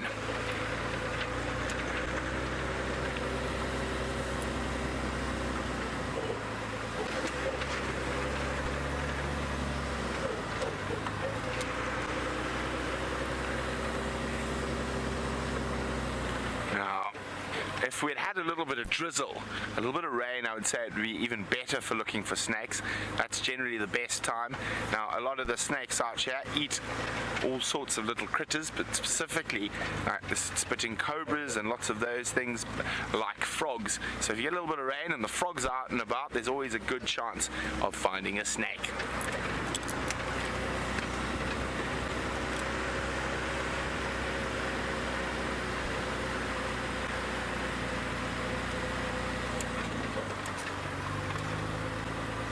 Well, we're going to keep checking for snakes, chameleons and other little nocturnal critters. Let's see how Jamie's hunt for the nocturnal beasts is going. I'm searching for snakes, chameleons and everything in between. I'm going to pop past the buffalo carcass that the Nkuhumas abandoned a couple of days ago on Gallagher Shortcut and see whether or not anything's come to feed off it for the last few minutes. That is, of course, provided we don't get blown away. The storm is seriously approaching. I hope it doesn't blow off. Blow off, not off. That's very South African. I hope it doesn't blow away, essentially. We really need the rain. It would be lovely to have. I've forgotten where this carcass is. I think I've driven past it, in which case there was definitely nothing feeding off it. I think we have gone past it. Well, I would have seen something like a hyena or a scavenger. Don't quite know. No, I didn't. Because here's the buffalo... The buffalo skill. The second one's here. You're right, yes. Thanks, John Day. Now, the second one is here.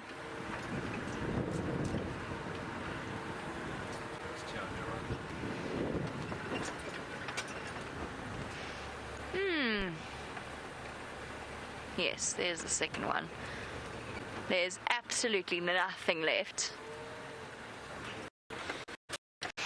About the size of the vehicle, of the roof.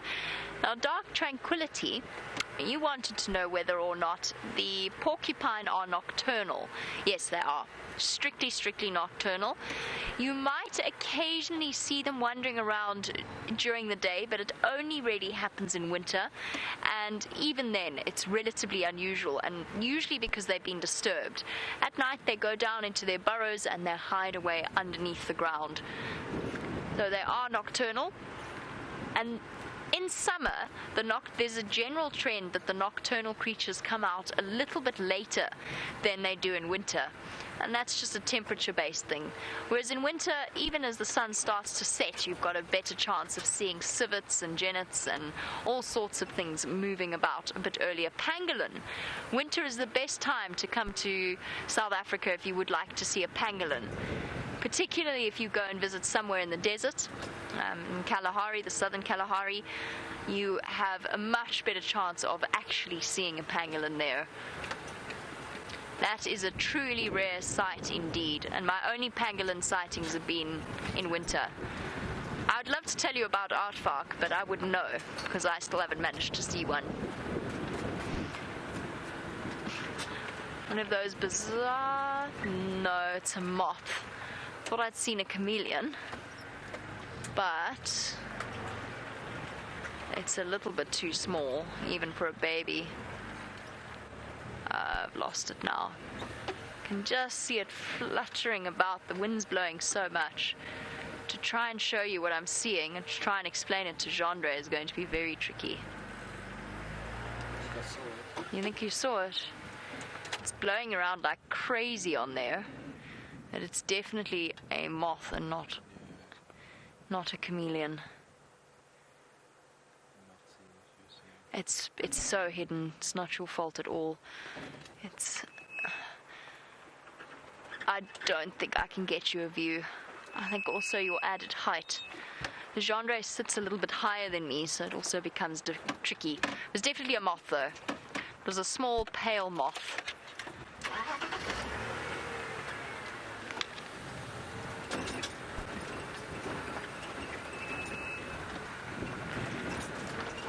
Okay. False chameleon alarm. I've had a few of those recently. Found some nesting puffbacks that I thought were chameleons. Very big, admittedly, very. But we'll find one. We'll find another.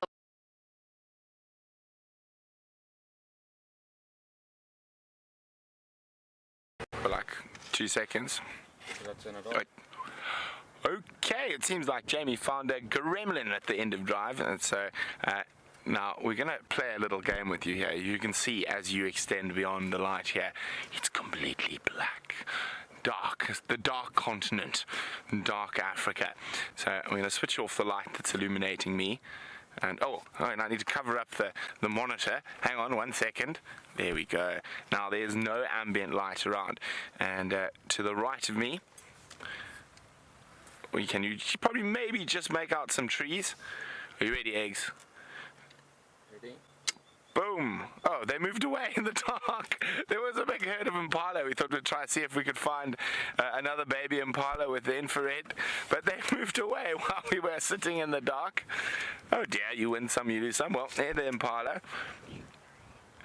We thought we were being very clever. Obviously, the impala was smarter. They're like, we're not going to let them be that cool. But anyway, let's try and see if we can find another impala in the dark. So there we go. Let's try see what else we can find in the dark with the infrared. We'll use the spotlight first, and then there we go. Just spot something that's close enough to put the infrared on. Oh, vanished into the middle of quarantine. Naughty little blighters.